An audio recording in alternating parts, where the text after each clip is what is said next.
Assalamualaikum warahmatullahi wabarakatuh. Halo, selamat siang remaja-remaja yang ada di Jawa Timur atau di berbagai wilayah yang lain yang kebetulan siang hari ini sedang menyaksikan live tayangan YouTube Insan Genre Provinsi Jawa Timur. Nah, teman-teman, nggak kerasa ini episode yang kedua. Kalau di episode yang pertama kemarin kita bincang-bincang santai bersama Ayah Genre Jawa Timur, Kepala Perwakilan BKKBN Provinsi Jawa Timur. Di episode yang kedua ini nggak kalah luar biasa, nggak kalah serunya. Kita akan berbincang-bincang santuy kalau bahasa anak muda zaman sekarang ya teman-teman ya. Bersama 3 narasumber yang luar biasa. Kita sapa dulu, ada 2 narasumber yang di studio dan nanti akan ada 1 narasumber yang akan kita terhubung melalui video call. Ya, jadi tetap beraktivitas di rumah aja. Saya sapa dulu narasumber kita yang sudah hadir di studio. Ada Bunda Genre Jawa Timur. Selamat siang Bunda. Selamat siang. Assalamualaikum warahmatullahi wabarakatuh. Waalaikumsalam warahmatullahi wabarakatuh. Salam. Jadi kalau melihat Bunda, mengingatkan memang hari ini adalah hari Kartini Bunda ya. Betul. Oke, luar biasa. Dan di sebelah Bunda ini ada Bapak yang luar biasa. Ini kali kedua saya bertemu dengan beliau dan rasanya haus dengan ilmu-ilmu dari beliau. Ada Bapak Dr. Andrianto SHMKes. Beliau merupakan Ketua DPP Persatuan Ahli Gizi Indonesia. Ya. Luar biasa teman-teman, tepuk tangan dulu dong untuk kedua narasumber yang sudah ada di studio. Dan nantinya akan ada 1 narasumber lain yaitu Kak Irma. Siap. Yang ada di rumah aja. Selamat siang Bapak. Selamat siang. Assalamualaikum warahmatullahi wabarakatuh. Waalaikumsalam warahmatullahi wabarakatuh. Apa kabar hari ini Bapak? Alhamdulillah harus sehat. Luar biasa. Ini kata beliau pertama kali ke studio kita. Betul. Gimana kesannya Pak studio kita Bapak? Luar biasa. Ini memang luar biasa fasilitas dari BKKBN Provinsi Jawa Timur Bapak untuk kreasi anak-anak muda, khususnya untuk teman-teman genre Jawa Timur. Gitu. Baik, itu dia teman-teman 2 narasumber kita. Nanti kita kurang lebih selama 2 jam ke depan akan membahas tentang remaja. Siapa sih remaja? Dan kemudian bagaimana kita menghadapi masa depan dengan mempersiapkan masa muda kita. Sebelumnya kalau tadi udah saya perkenalkan 2 narasumber. Sebelumnya saya juga ingin memperkenalkan diri Bunda dan Bapak. Siap. Tapi rasanya teman-teman sudah banyak yang kenal. Haruslah. Kalau saya biasa dipanggil dengan Kak Ganteng biasanya. Perkenalkan nama saya Haidar, kebetulan diberi amanah untuk menjadi Ketua Umum Insan Genre Provinsi Jawa Timur. Jadi nanti kita selama 2 jam bersama, nanti selain ada 2 narasumber yang sudah ada di studio, dan perlu kami himbau untuk teman-teman bahwa kita harus selalu jaga jarak. Nah, kita aja yang di studio ini jaga jarak dan kemudian menggunakan masker untuk melindungi diri kita dan juga memutus penyebaran virus COVID-19. Dan nanti kita juga salah satunya akan membahas sedikit tentang bagaimana remaja mengatasi masalah ini dengan tetap berperilaku sehat dan dengan emosi yang tetap stabil. Oke, sebelumnya teman-teman, nanti teman-teman juga bisa bertanya di grup, di tayangan, di kolom komentar. Barangkali nanti ada teman-teman pertanyaan yang ingin disampaikan kepada narasumber kita yang luar biasa. Nah, Bunda dan Bapak, ya kita kalau berbicara soal remaja ini memang nggak ada habisnya Bunda ya. Jadi memang remaja ini masa-masa yang bisa dibilang masa menentukan masa depannya. Ya, kalau kita melihat bahwa di Jawa Timur ini sendiri banyak banget jumlah remaja, ada sekitar kurang lebih 2.459.151 jiwa atau sekitar 23,8% penduduk Jawa Timur itu diisi oleh kaum remaja. Yang otomatis remaja saat ini adalah nantinya yang akan menjadi calon-calon pemimpin bangsa. Tetapi kalau kita melihat di sisi yang berbeda, yaitu tentang permasalahan remaja yang sedang dihadapi saat ini, itu sangat kompleks sekali Bapak maupun Bunda. Nah, kalau saya ingin bertanya dulu dengan Bunda ini, Bunda Genre Jawa Timur. Jadi, dan sebelumnya teman-teman mau mengucapkan selamat ulang tahun untuk Bunda.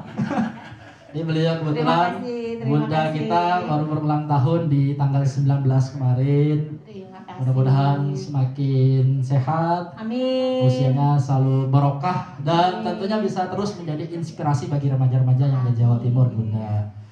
Kemudian ini Bunda, sebagai Bunda Genre Jawa Timur, pasti Bunda sering berinteraksi dengan remaja-remaja, Bunda. Bahkan Bunda ini bisa dibilang sangat milenial, Pak. Karena punya Instagram, punya Facebook, punya YouTube, punya semua media sosial yang makanya kita sebut sebagai bunda genre karena masih remaja banget. Tetap aja yang gede ya. Jadi tetap bisa berinteraksi lewat dunia maya, mengikuti Instagramnya teman-teman gitu. Nah, dari sekian perjalanan Bunda bertemu dengan remaja-remaja yang ada di daerah Bunda, karena saya yakin Bunda juga udah keliling seluruh Jawa Timur menyapa dan bertemu dengan remaja-remaja yang ada di Jawa Timur. Menurut Bunda sendiri, karakter remaja saat ini itu seperti apa sih Bunda? Dan yang menjadi minat atau kesukaan remaja kita saat ini itu seperti apa sebenarnya sih Bunda? Terima kasih Kak He. Baik Bunda. Nah, ini terima kasih para Gen Ranger Jawa Timur dan mungkin ibu-ibu genre, orang tua genre di Jawa Timur. Selamat siang, terima kasih para Gen Ranger di Jawa Timur hebat-hebat. Betul, karena Bunda. itu yang kita harapkan, Kak He. Mungkin teman-teman kita lihat bersama Kak Haidar itu lebih intensitasnya di lapangan ini karena ada COVID, Pak Andri. Itu jadi Kak He ini bisa stay terus di kantor. Jadi kita berkegiatan terus di kantor sudah mulai Maret ya Kak He. Betul Bunda. Tapi sebelumnya itu hampir tidak pernah ketemu. Hampir tidak pernah ketemu dengan Kak Haidar karena undangan ke kabupaten itu melebihi bundanya. Jadi undangan ke kabupaten melebihi bundanya. Saya tanya, Kak He di mana posisi? Di Banyuwangi. Paginya, sorenya itu Kak He di mana posisi? Ponorogo. Jadi saya lebih kalah. Tapi itulah yang namanya remaja Kak He. Betul Bunda. Remaja itu mahir dalam penggunaan gadget. Betul. Media sosial. Kemudian intensitasnya juga sangat tinggi. Kita jalan ke Banyuwangi pulang itu 2 hari baru sampai capeknya selesai. Betul, betul. Tapi para remaja itu pagi di Banyuwangi, sore itu di Ponorogo, malamnya di Pacitan. Ya. Itulah remaja. Betul. Ya. Kemudian saya sangat senang dengan adik-adik genre remaja sekarang itu dengan adanya komunikasi melalui media sosial, penggunaan media sosial yang banyak. Mungkin Pak Andri yang sama-sama kita membina remaja di Jawa Timur itu sangat-sangat hebat. Mungkin teman-teman yang tergabung di dalam persatuan remaja dan contohnya ada di Jawa Timur itu ada Insan Genre. Betul, Bunda. Bunda sangat bangga dengan kemajuan pemakaian gadget, medsos itu kayaknya ada pandemi ini anak-anak itu lebih kreativitas lagi setiap jam 7 malam sampai jam 8 malam anak-anak ini tanpa dibiayai oleh BKKBN sudah membuat talkshow sendiri. Hebat. Karena apa? Memang untuk menciptakan pembinaan ini sangat bagus. Itu jadi kemudian selain itu anak-anak ini anak-anak remaja yang dibilang kaum milenial. Nah, ini multitasking. Wah, ini tapi juga dia dalam waktu yang bersamaan para remaja ini bisa mengerjakan 1, 2, 3. Seperti hari ini Kak Haidar bisa menyiapkan untuk talkshow, bisa membuat talkshow yang berikutnya, bisa belajar untuk IT dalam waktu yang bersamaan. Kemudian, nah ini mungkin yang di masa pandemi ini nanti ditindaklanjuti dengan Pak Andri yang ahli gizi. Anak-anak remaja ini mempunyai sifat serba instan. Betul. Serba instan. Betul Bunda, pengennya serba instan. Nah, kalau pingin sesuatu cepat tercapai. Ini bagus sekali juga apabila beliaunya biasanya anak-anak remaja sekarang ini karena multitasking, kemudian serba instan, banyak remaja-remaja kita itu yang berhasil. Betul. Berhasil jadi direktur. Jadi itu masih muda-muda sekali. Masih muda-muda dan jadi pengusaha juga banyak sekali yang kita lihat muda-muda. Zaman saya dulu remaja segitu itu belum paham tentang arti bisnis dan lain-lain. Sekarang anak-anak sekarang sudah umur-umur segitu sudah bagus-bagus. Karena memang mulai dari sekolah itu sudah ada pelajaran yang untuk bagaimana untuk mengembangkan diri, untuk entrepreneurship dan lain-lain. Tetapi ini para remaja Jawa Timur khususnya itu serba instan boleh, tetapi dalam masa pandemi ini makanan biasanya pesen GoFood. GoFood pun tolong bervariasi makanannya. Betul, benar-benar. Makanannya Jangan bervariasi. gitu aja Bunda ya. Jangan gitu-gitu aja, bervariasi. Betul. Bervariasi kalau bisa yang gizi seimbang dan lain-lain. Nanti Pak Andri bagiannya. Betul. Pak Andri. Iya. Pinter-pinter gitu ya. Benar-benar. Oke. Itu mungkin jadi remaja kita hebat-hebat. Betul. Jadilah remaja yang menjadi modal pembangunan, jangan menjadi beban pembangunan. Benar-benar. Kalau Bunda kan udah keliling ke berbagai daerah nih Bunda. Pernah nggak hal menarik apa sih Bunda ketika Bunda itu bertemu dengan remaja, atau adakah cerita ketika Bunda bertemu dengan remaja, kisah-kisah yang mungkin Bunda dengar dari remaja-remaja secara langsung yang akhirnya mungkin bisa menginspirasi oleh remaja-remaja yang lain Bunda? Terima kasih. Jadi ada kisah yang saya sangat terkesan. Iya, benar. Itu ada teman kita di remaja-remaja yang ada di sana itu bisa mengembangkan desanya untuk menjadi desa wisata. Anak-anak itu bisa mengelola wisata yang ada di situ dengan mengumpulkan para remaja-remaja di situ dan bisa menggandeng para orang tuanya untuk ikut terlibat. Jadi daerah itu menjadi daerah wisata. Desa wisata. Kemudian pengurangan dengan adanya kegiatan yang positif seperti itu, otomatis rawan anak-anak nakal, kemudian narkoba. Karena udah dialihkan untuk hal-hal yang positif, Bunda. Hal-hal yang positif itu sangat-sangat bagus dan saya sangat apresiatif dengan anak-anak yang seperti itu. Oke, jadi buat teman-teman remaja bahwa kita bisa mengembangkan kreativitas kita, nggak usah jauh-jauh untuk keluar, di desa kita dulu untuk kembangkan, kita majukan desa kita dulu, nggak usah. Kadang karena remaja berpikirnya terlalu jauh Bunda, padahal kita bisa berdampak untuk hal-hal yang sekitar di lingkungan kita sendiri misalkan. Begitu. Nah kalau bicara tadi sempat bicara soal kehebatan remaja, Bunda sangat bangga memang di Jawa Timur ini. Perlu diapresiasi juga bahwa remaja-remaja di Jawa Timur ini memang punya banyak prestasi Bunda ya.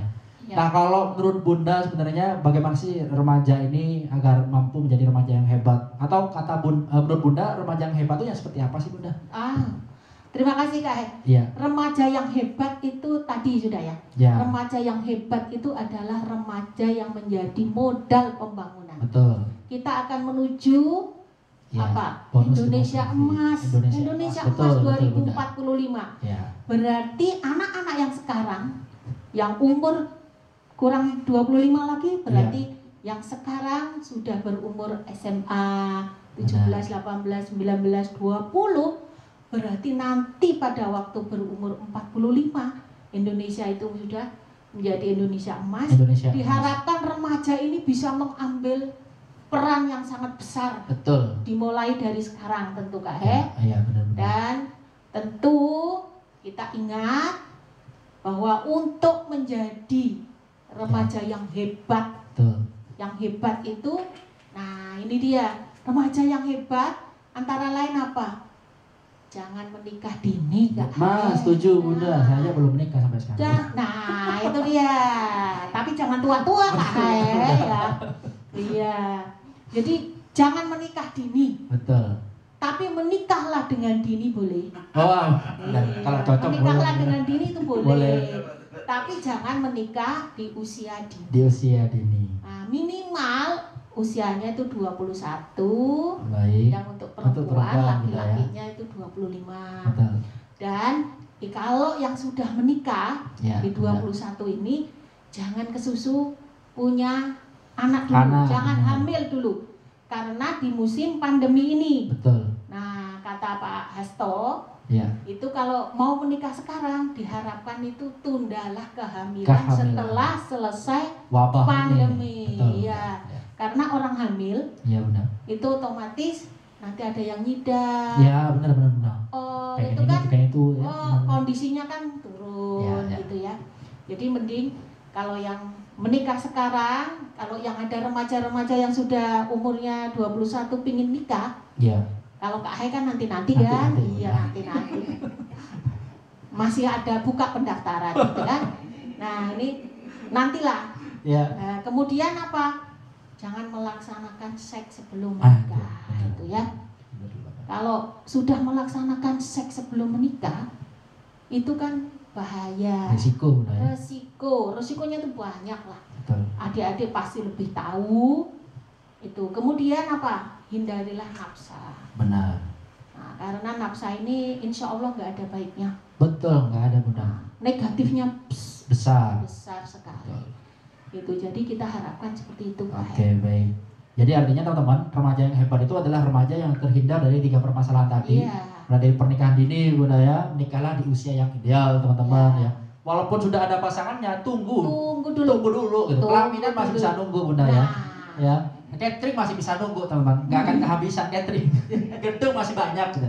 Jadi walaupun hati sudah bertemu, menikah tunda dulu sampai usia yang ideal gitu. Itu, dan juga yang ketiga, hindari penyalahgunaan nafsa ya. Nah, baik Bunda, kita beralih dulu ke dokter nih. Ke Pak Andri. Jadi bicara soal gizi remaja. Iya. Ya, saya ingin bertanya dulu. Memang sekarang ini menjadi bukan hal yang tabu lagi bahwa banyak remaja ini Pak yang menghilangkan kebiasaan sarapan, itu yang paling sering sebenarnya, paling umum gitu. Iya. Kemudian yang kedua terkait masalah pemenuhan gizi yang seimbang. Banyak remaja-remaja kita yang kurang memahami bahwa saya butuh gizi ini. Iya. Bahkan walaupun kadang sudah tahu tapi makan ini nggak enak.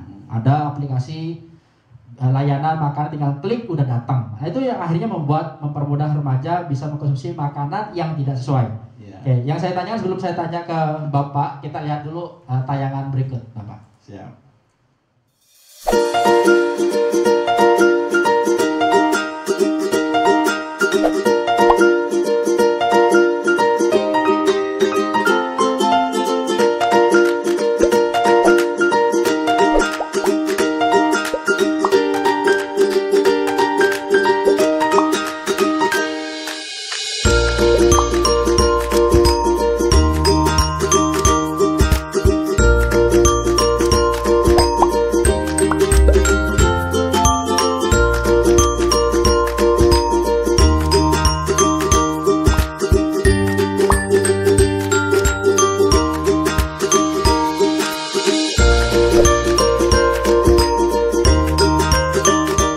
Nah, kalau dari tayangan tadi kan sebenarnya banyak hal yang perlu remaja ini pahami, Pak. Mulai dari pemenuhan gizi seimbang. Ya. Nah, kalau menurut Bapak nih, melihat fenomena remaja yang sekarang ini mulai menghilangkan kebiasaan sarapan, Ya. bahkan sulit kalau misalkan diajak untuk konsumsi sayur-sayuran atau buah-buahan atau bahkan makanan gizi yang lainnya. Ya. Kira-kira ini bagaimana Bapak menyikapi kondisi remaja yang seperti ini? Ya, remaja itu kebutuhan gizinya relatif cukup tinggi. Betul. Kalau perempuan kisarannya adalah 2100 kalori per hari, kalau laki-laki 2300-an.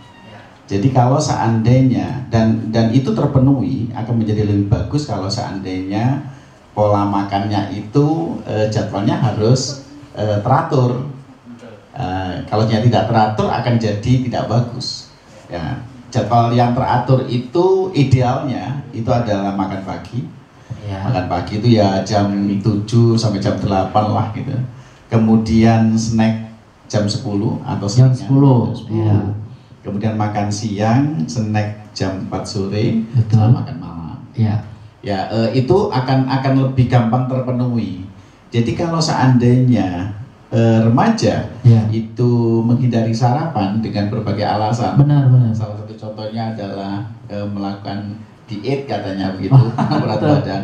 Maka yang terjadi dia akan kekurangan gizi. Betul. Dan dia itu ketika kekurangan gizi, dia dalam jangka waktu yang cukup lama, yang kronis yang terjadi dia akan gizinya menjadi kurang. Ya. Dan satu yang perlu diperhatikan bahwa sebenarnya seorang remaja yang tidak sarapan justru malah membuat gemuk. Woi, malah justru bikin gemuk. Justru malah membuat gemuk. Jadi sekilas saja, ketika dia itu tidur, ya pada malam hari, maka dia bangun itu sebenarnya dia lapar. Dalam kondisi lapar, Pak ya. Kondisi lapar, tapi dia itu ketika lapar dia akan tidur. Masih tidur, belum bangun lah setelahnya begitu ya.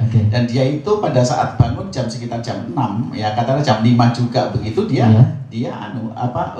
tidak terasa karena tubuh melakukan glyconeogenesis namanya. Ya, jadi perombakan cadangan lemak di tubuh yang baru. Maka dia tidak terasa lapar. Betul. Ya, kemudian dia tidak sarapan dan seterusnya. Pada saat makan siang dia itu total lapar, Mas Haidar. Wih, total lapar itu jam siang, jam 12, jam 1. Maka pada saat itu dia akan makan banyak. Dan ketika dia makan banyak, kemudian dia kenyang ya. Dia akan menjadi malas, ngantuk. Kemudian yang kedua, di dalam tubuh, maka yang dicerna duluan itu adalah satu, karbohidrat dulu. Kemudian yang kedua protein. Baru yang ketiga lemak gitu. Sehingga kalau dalam jumlah yang berlebihan, maka dia ketika mencerna karbohidrat, protein, maka dia kemungkinan ketika jam 4 sore misalkan dia makan lagi, dia tidak sempat mencerna lemak. Yang terjadi, lemak yang dia makan, minyak yang dia makan, itu akan lebih banyak mengendon menunggu di metabolisme di paha, di perut, atau di sebagian payudara. Jadi dia akan bertambah gemuk. Justru itu yang membuat akhirnya tambah gemuk, Pak. Justru tambah gemuk. Ini pemahaman yang harus disampaikan kepada remaja. Remaja harus cerdas. Dalam kondisi remaja itu katanya milenial, hidup di era revolusi digital 4.0. Iya, itu justru malah harus cerdas. Ya, bahwa dia memahami bahwa sarapan itu tetap dianjurkan, meskipun sedikit. Lalu menurut pandangan Bapak sendiri apa sih kira-kira yang membuat remaja ini sulit banget untuk dihimbau, ayo Pak sarapan, ayo makan gizinya seimbang. Kira-kira ada perilaku yang akhirnya membuat remaja ini kurangnya kesadaran atau bahkan tidak mau untuk mempraktikkan pola hidup sehat? Iya. Yang jelas adalah mindset pola berpikir. Dia merasa bahwa tubuh seorang wanita itu langsing itu lebih bagus, kurus itu lebih bagus dan sebagainya. Kesan-kesan semacam ini harus dihindarkan. Kenapa sih konsumsi gizi seimbang ini? Jadi bahwa apa yang kita makan dan kita minum itu kan kita paham mulai dari SMP lah, bahkan SD pun paham kok bahwa guna makanan itu kan 3. Nah, itu adalah sebagai zat tenaga, sebagai zat pembangun, sama sebagai zat pengatur. Tidak ada makanan yang fit for all, yang bagus untuk ini itu semuanya nggak ada. Ya, jadi karbohidrat itu adalah zat tenaga. Jadi makanan pokok itu penting. Kemudian lauk pauk sebagai zat pembangun, protein itu penting. Kemudian sayur buah-buahan sebagai zat pengatur. Jadi kalau seandainya seorang remaja yang terlalu pilih-pilih tidak gizi seimbang, dia senang katakanlah dia senang bakso misalnya, fanatik bakso, maka dia kurang sayuran. Yang terjadi apa? Dia gampang jatuh sakit. Atau mungkin barangkali dia cuma hanya suka makan nasi sama protein, sama lauk pauk saja, atau dengan sayur saja, maka dia tumbuh kembangnya kurang bagus. Berarti memang harus seimbang dong, Pak. Itu yang namanya seimbang. Jadi kalau anak itu sampai aku takut nggak makan nasi gitu. Kalau bicara soal seimbang, dalam satu piring itu idealnya seperti apa sih, Pak? Harus ada apa aja, porsinya itu harus ada apa aja. Sekarang dikembangkan namanya isi piringku gitu. Betul. Jadi yang pasti begini loh, itu proporsional. Remaja yang gemuk, maka dia harus paham bahwa sumber karbohidrat itu agak dikurangi. Maka kalau seandainya ambil nasi agak dikurangi sedikit lah begitu ya. Sayurnya diperbanyak, buah-buahan diperbanyak, lauknya diperbanyak kan gitu. Ketika kita berhadapan sama remaja yang kurus barangkali, maka nasinya diperbanyak. Itu kok yang paling memahami kondisi remaja itu sendiri. Gitu. Baik, sebelum kita Lanjut kita iklan terlebih dahulu Pak ya. Siap. Nanti kita lanjutin bincang-bincang kita. Oke. Here, aku Lala. Pas aku cilik sampai SD, aku duwe karep api. Aku pengen dadi wong wedok sing ayu. Saiki aku wis SMP. Aku wis gak pengen neh dadi wong wedok sing ayu. Tapi aku pengen dadi dokter utawa guru. Ame siji maneh. Aku ya duwe karep pengen ketemu wong lanang sing ganteng. Jadi aku duwe karep loro. Nah saiki aku bingung. Aku milih rabi apa dadi guru ya? Jare wong-wong, aku kudu rabi saiki. Tapi aku ya jek bingung. Nek aku kawin saiki, sekolahku engko ya apa? Aku durung siap rabi. Engko anakku kena gizi buruk ya apa? Bapak emakku engko sakno. Nek dipikir-pikir, nek utawa aku milih dadi guru, koyoke enak ya. Melanjutkan sekolah, lulus kuliah, dadi guru. Aku milih kiai wis dadi sing tak karepno.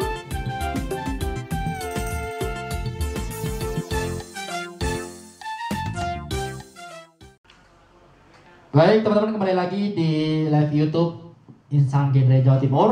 Tadi udah kita membahas tentang remaja, apa menjadi karakter remaja saat ini, kesenangan remaja saat ini, dan juga kita tadi sudah sedikit membahas tentang bagaimana sih pemenuhan gizi seimbang bagi remaja. Dan nanti kita akan melanjutkan lagi. Sebelum kita melanjutkan dengan narasumber yang ada di studio, kita akan menyambungkan dengan narasumber yang ada di rumah aja. Oke, kita akan terhubung dengan narasumber Kak Irma yang ada di rumah. Oke, baik teman-teman, saat lagi kita akan terhubung dengan narasumber kita yang sekarang sedang ada di rumah aja. Jadi ini juga himbauan buat teman-teman bahwa selama pandemi ini baiknya kita tetap beraktivitas di rumah aja teman-teman. Jadi saat lagi kita akan terhubung dengan seorang psikolog. Ya, kalau saya biasa manggilnya sih dengan sapaan Kak Irma. Nanti kita akan lebih kenalan lebih jauh dengan sosok psikolog yang akan bersama kita saat lagi lewat video call. Ini remaja banget ya video call. Jadi nanti teman-teman bisa bertanya-tanya juga, dan ini juga ada beberapa pertanyaan yang sudah masuk ya di akun Genre Jatim. Untuk yang itu juga nanti untuk Mbak Irma. Ya, nama lengkap beliau adalah Irma Dianita, MSI, psikolog. Beliau juga merupakan seorang psikolog di Pusat Gatra Provinsi Jawa Timur. Baik, kita sama-sama menunggu kehadiran beliau ya, bergabung di live kita pada hari ini.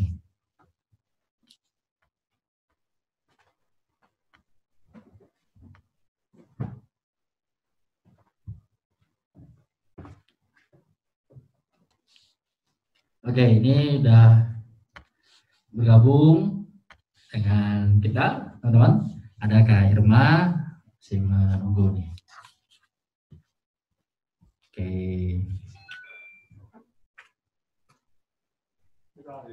Nah, udah tergabung kayaknya nih.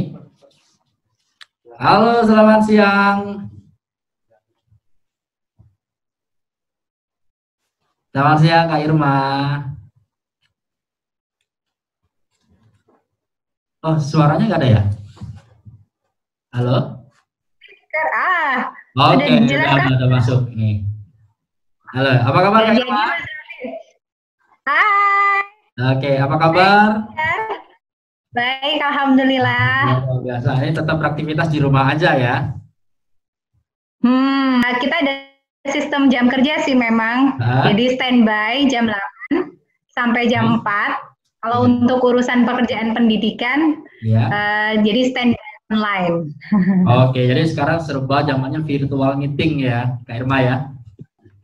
Benar. Ini aku harus pakai masker. Kenapa? Karena ini saya sekarang kan bersama dengan narasumber yang lain. Nah, ini karena bersama dengan narasumber yang lain juga berarti harus pakai masker dan juga jaga jarak dengan narasumber yang lain ini ya. Baik, jadi sebelumnya Kak Irma ini mungkin bisa disapa dulu teman-teman remaja yang hari ini sedang menyaksikan live YouTube kita. Tadi saya sempat menyampaikan ke teman-teman kalau sosok narasumber kita yang luar biasa ini namanya adalah Kak Irma Dianita, MSc Psikolog. Mungkin bisa lebih diperkenalkan lebih detail ke teman-teman remaja yang lain, Kak Irma. Oke, perkenalan diri dulu ya. Saya Irma Dianita, MPSc Psikolog. Saya beraktivitas di Pusian Gatra, Pusat Pelayanan Keluarga Sejahtera, yang seharian juga berada di area pendidikan di Sekolah Alam Insan Mulia dan layanan psikologi di UNER. Oh, di UNER. Berarti kalau misalkan nanti teman-teman remaja ada sesi konseling khusus dengan Kak Irma, boleh dong ya?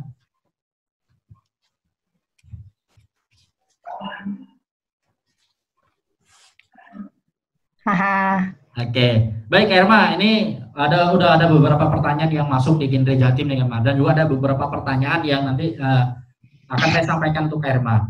Ini berkaitan tentang remaja sih Kak Irma. Jadi kita akan membahas kurang lebih soal isu remaja. Nah, karena kan sebenarnya kalau kita ngomongin soal remaja ini kan nggak ada habisnya Kak Irma ya.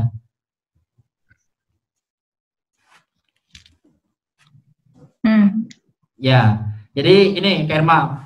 Beberapa waktu lalu suaranya agak putus-putus. Oh ya, ini kan beberapa waktu lalu kan kita ada film yang bagus banget ya, yang judul filmnya adalah Imperfect. Kak Irma udah nonton nggak tuh? Udah berarti ya? Nonton juga. Oke. Dan terus kemudian ini dari film Imperfect itu kan sebenarnya banyak kondisi-kondisi yang menggambarkan tentang kondisi remaja saat ini gitu Kak Irma. Ya, jadi kalau aku lihat nih Kak Irma ya, memang itu sebenarnya ngajarin banget untuk remaja bahwa kita harus terhindar dari yang namanya rasa tidak percaya diri. Atau ada kutipan yang menarik banget di film itu sebenarnya, yaitu ubah insecure menjadi bersyukur. Nah itu bagus banget kalau kata saya. Nah ini sesuai dengan kondisi remaja saat ini sebenarnya Kak Irma, yaitu banyak remaja yang masih merasa nggak percaya diri, bahkan merasa bahwa kemampuannya itu tidak cocok untuk dirinya, atau merasa saya ini kayaknya nggak punya kemampuan apa-apa gitu, merasa insecure. Nah itu bagaimana Kak Irma mengubah sikap atau perasaan remaja yang tidak percaya diri ini menjadi ya bersyukur dengan apa yang dimiliki gitu Kak Irma? Jadi emang remaja saat ini itu adalah bagian dari perkembangan psikologis remaja sendiri, yang mereka akan mengalami life crisis memang. Betul. Itu krisis itu memang dialami oleh nggak cuma sebenarnya remaja. Di awal perubahan anak usia 5 tahun menuju ke 6 tahun, itu juga terjadi permasalahan yang itu menjadi life crisis juga sebenarnya bagi anak-anak. Begitu juga perubahan dari masa anak-anak nih menuju ke masa dewasa yang semuanya mengalami perkembangan, mulai dari segi fisik, begitu juga otak dan pemikiran, di mana dia analisis sudah mulai berkembang, pengetahuan, pemahamannya juga terkait dengan hormonal, sosial, emosi. Itu juga berkembang. Sehingga insecure-nya dari mana ya? Karena mereka sudah mulai nyata, mulai paham, mulai harus berpindah tugas untuk mulai bertanggung jawab terhadap perilaku dan tugas yang perlu dilakukan nih, sehingga mereka mengalami adanya ketidakpercayaan diri, minder, dan mereka sebenarnya butuh untuk didukung, butuh untuk diterima, butuh aktualisasi diri yang mereka akhirnya membuat keunikan jati dirinya itu yang seperti apa. Nah, mereka kadang-kadang membuat berbagai macam inovasi, berbagai macam proses yang dialami. Nah, namun yang perlu diperhatikan adalah bagaimana menjadi proses bersyukur, karena ini terkait dengan pengelolaan emosi sebenarnya. Benar. Dialami semua remaja. Gitu. Jadi kita harus hati-hati dengan proses di mana remaja ini sebenarnya sudah sangat idealis, sangat perkembangannya sudah cukup oke, sehingga proses religiusitas yang perlu ditanamkan untuk berkarakter, kemudian proses bagaimana anak muda ini memiliki wawasan pengetahuan yang luas dan berpikir optimis, itu supaya mereka bisa menjalani ritme kehidupan untuk tidak insecure, untuk tidak berpikir negatif, tidak minder. Nah, mereka temukan minat dan kemauan inovasi diri mereka. Oke, tadi Kak Irma juga sempat nyinggung masalah quarter life crisis di remaja ya. Nah itu gimana tuh Kak Irma? Mungkin bisa lebih dijelaskan ke teman-teman remaja. Mungkin ada remaja yang merasa ini istilah baru. Sebenarnya bukan istilah baru ya, tapi mungkin ada remaja yang apa tuh quarter life crisis itu apa sih menurut Kak Irma? Jadi yang dibilang quarter life crisis itu adalah bagian dari suatu perkembangan masa remaja yang dialami oleh remaja. Kenapa itu bisa terjadi? Karena mereka sedang mengalami proses peralihan peran. Yang tadi mulai dari anak-anak dia menjadi dewasa gitu ya. Nah, proses peralihan peran ini pasti mengalami suatu perubahan besar. Makanya dibilangnya life crisis, dibilangnya gitu. Karena perubahan sudah bukan lagi untuk selalu dibimbing, sudah bukan lagi untuk keterbatasan pola pikir. Mereka sudah kemampuan untuk berpikirnya sudah analisis krisis ya, maksudnya analitik yang memang abstraksinya sudah cukup bagus. Sehingga kadang-kadang remaja nggak mau kalau cuma dinasehatin, kalau cuma gini loh caranya, udah nggak mau, udah nggak cocok lagi gaya komunikasi yang seperti anak-anak. Tetapi kadang mereka juga untuk berpikir berpikir ulang gitu ya, berpikir untuk bijaksana, mereka butuh proses waktu dan pengalaman. Nah, pengalaman ini yang sebenarnya cukup harus banyak diterima oleh para remaja, harus punya banyak pengalaman, punya banyak minat yang perlu dilakukan gitu, sehingga inovasi, kreativitas, apapun yang dilakukan remaja itu sebenarnya bagian dari coba-coba. Nah, coba-coba tergantung lingkungannya. Lingkungannya yang seperti apa? Mereka cukup sangat berorientasi pada lingkungan sosial. Jadi lingkungan keluarga itu bagian dari masa kanak-kanak, kemudian sudah mulai beranjak semakin dewasa, orientasi sosial itu semakin tinggi, sehingga dominansi pada lingkungan sosial untuk mereka bisa diterima, untuk mereka bisa menunjukkan jati dirinya, itu mereka mengalami perubahan dari situasi keluarga ke situasi lingkungan sosial. Makanya banyak sekali perubahan dalam remaja itu yang dibilang life crisis. Gitu. Itu yang menjadikan dialami semua para remaja, dan dialami akhirnya banyak sekali tantangan mereka, ketidakpercayaan diri ketika memang itu tidak terbangun dari dukungan keluarga yang cukup bagus ya, cukup kuat gitu ya. Kemudian banyak label-label keluarga biasanya yang mengajak mereka tumbuh menjadi pribadi yang mungkin penerimaan dirinya kurang positif. Nah, sehingga itu melabel pada diri remaja bahwa, oh ternyata aku kata orang tua aku begini ya, apalagi kata teman-teman, itu yang sangat dipercaya. Sehingga makanya kita harus mengajak para remaja ini untuk percaya diri, berpikir positif, kemudian terus berinovasi dalam kreativitas. Salah bukan masalah, asal kamu punya norma dan religiusitas. Sehingga selama itu tidak keluar dari jalur norma dan agama, silakan dilakukan. Tapi kalau keluar dari jalur norma dan agama, mari kita ajak mereka, ajak remaja ini. Oke, menarik. Saya setuju tadi bahwa remaja itu butuh dukungan, gitu ya. Remaja butuh dukungan, dan memang sebenarnya yang harusnya yang menjadi tempat pertama kali yang memberikan dukungan ke remaja itu orang tua kan, begitu Kak Irma ya. Nah, tetapi ada beberapa pertanyaan dari teman-teman yang udah masuk tuh seperti ini Kak. Mereka juga curhat sebenarnya ya, bahwa terkadang apa yang menjadi keinginan oleh remaja, terkadang apa yang menjadi cita-cita remaja, itu kadang tidak sejalan atau tidak mendapat dukungan dari keinginan orang tua, Kak Irma. Nah, itu bagaimana menyikapinya, Kak Irma? Nah, kita perlu tahu nih, yang pasti di situ kadang-kadang mereka proses baik orang tua maupun anak-anak, kadang tidak hanya salah remajanya, kadang ada budaya yang menganggap mereka masih kanak-kanak. Itu yang kadang-kadang membuat mereka terbelenggu akhirnya dalam lingkungan bahwa ya kamu itu masih anak-anak. Nah, dianggap seperti itu. Remaja sama sekali nggak suka dikatakan bahwa aku ini sebagai anak-anak, itu nggak suka mereka. Karena mereka sudah berkembang. Aku ini sudah berpuluh-puluh tahun loh, di atas 10 tahun kan mereka udah bagian dari remaja nih.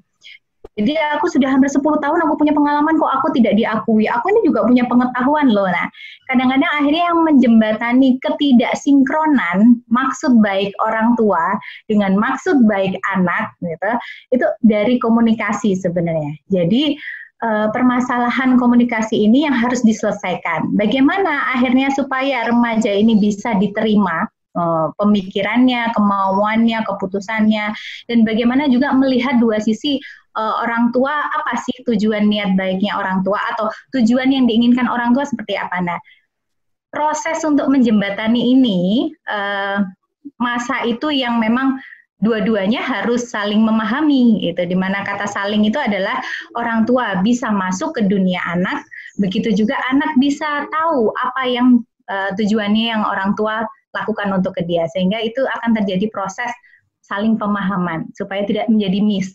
Oke. Baik, jadi memang sebagai seorang remaja ketika punya keinginan juga perlu disampaikan kepada orang tua ya, maksud kenapa kok dia punya keinginan seperti itu, dan juga biar orang tua pun bukan berarti tidak setuju dengan keinginan kita, kadang karena orang tua belum tahu apa nanti dampaknya untuk anaknya, karena kan tujuan orang tua pasti adalah untuk menyayangi anak-anaknya kan gitu Karma ya. Betul. Satu, tambahin catatan.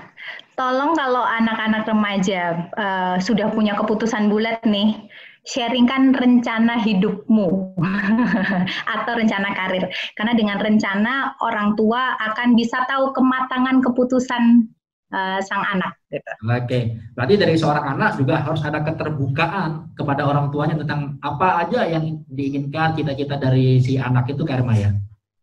Betul, ada keterbukaan dan ada perencanaan hidup yang real ya, yang pasti itu yang bisa dilakukan. Baik, tadi Karma juga menyebut bahwa salah itu tidak masalah. Nah ini menarik nih, bahwa banyak sebenarnya remaja kita ini ketika dia mengalami suatu kegagalan atau kesalahan, umumnya pasrah atau menyerah gitu Karma. Nah tanpa disadari bahwa remaja ini tanpa menyadari bahwa sebenarnya kan masa depan ini adalah kunci rahasia gitu, itu rahasia yang kuncinya itu adalah hari ini. Kita menentukan kunci untuk membuka pintu rahasia itu adalah hari ini gitu. Lalu menurut Kak Irma apa aja sih yang bisa direncanakan atau dilakukan oleh remaja saat ini untuk membuka kunci kesuksesan di masa depannya Kak Irma? Oke, kuncinya sebenarnya dalam setiap hidup, setiap hari ini kita punya pilihan. Dan pilihan itu ada dalam genggaman kita dan pikiran kita. Kenapa kok saya bilang genggaman? Karena di dalam genggaman itu ada doa, kita berdoa pasti dalam genggaman, kemudian dari genggaman itu kita juga ada usaha untuk melakukan sesuatu. Kenapa ada pikiran? Karena kita juga harus berpikir dalam pikiran yang positif, optimis, berpikir bahwa akan selalu ada jalan dan akan selalu ada pilihan yang tinggal kita motivasi diri, mau menjalani pilihan kita atau mau tidak melakukan sesuatu apapun, sehingga akhirnya kita hanya berkutat dari pikiran aja jatuhnya, nanti begini, nanti begitu, ya akhirnya kita tidak maju-maju. Tapi karena itu saya bilang, lakukan pemikiran dan dalam genggamanmu itu lakukan suatu keputusan yang memang itu ikhtiar judulnya. Ini ada beberapa pertanyaan Karma. Saya sambil bacain teman pertanyaan dari teman-teman ya. Ini ada pertanyaan yang udah masuk. Ini ada dari teman kita yang bernama Sultan dari Kabupaten Malang, Karma. Jadi pertanyaannya ini, Kak Irma, ini saya pernah mengalami suatu usaha yang akhirnya berujung pada kegagalan. Padahal saya sudah menyiapkan sebaik-baiknya, secara rapi, bahkan saya rasa rencana saya ini udah benar-benar rinci dan tidak ada yang tertinggal dari rencana yang sudah saya siapkan. Tetapi kenyataannya kenapa usaha yang sudah saya siapkan matang-matang ini akhirnya tetap berujung pada kesalahan, kegagalan maksudnya. Dan bagaimana saya menyikapi itu, karena saya benar-benar kecewa banget, karena bagi saya apa yang sudah saya rencanakan ini akan berhasil, tapi kenyataannya tidak sesuai dengan apa yang saya ekspektasikan. Itu bagaimana Karma? Iya, oke. Ini adalah bagian dari suatu hal yang memang kita berpikir optimis, berpikir bahwa semua yang kita lakukan bisa, tapi bukan harus bisa. Karena Kalau harus bisa, judulnya kita yang menuntut diri untuk selalu tepat, selalu benar, padahal yang dibilang rencana itu pasti akan ada dua. Suatu ada kesuksesan dan ada kegagalan. Tetapi yang dibilang kegagalan itu bukan hancur, bukan terus nggak bisa apa-apa, tapi justru kita bangkit dari suatu kegagalan itu yang dibilang bahwa kegagalan itu adalah kesuksesan yang tertunda gitu. Jadi yang namanya perencanaan kita kembalikan, bagaimana kalau ini tidak berhasil, bagaimana kalau ini berhasil, langkah atau step berikutnya yang seperti apa, itu yang dibilang perencanaan. Jadi memang perencanaan itu tidak hanya hal yang perlu kita lakukan, tetapi kita juga mengevaluasi resikonya, itu bagian dari perencanaan. Oke, gitu. Baik. Ya, karena sebelum kita lanjutkan bincang-bincang kita jeda dulu. Ini ada iklan yang mau masuk, Kak Irma. Ya. Oke. Baik teman-teman, juga jangan kemana-mana karena kita akan masih melanjutkan sesi talk show kita. Masih ada 3 narasumber, 2 narasumber di studio dan ada 1 narasumber yang sedang di rumah aja. Oke. Jangan kemana-mana teman-teman, kita kembali lagi di live streaming YouTube Genre Jatim.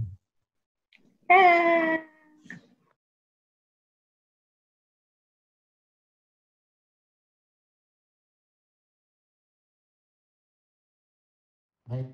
Ya teman-teman, kembali lagi. Kalau tadi kita sudah tersambung dengan Kak Irma, psikolog yang sedang di rumah aja, Bapak. Jadi memang kita himbauannya adalah tetap di rumah, cuma karena Bunda Tuti dan juga Bapak memang setiap hari aktivitasnya ada tuntutan harus ke kantor. Jadi memang ke studio gitu ya.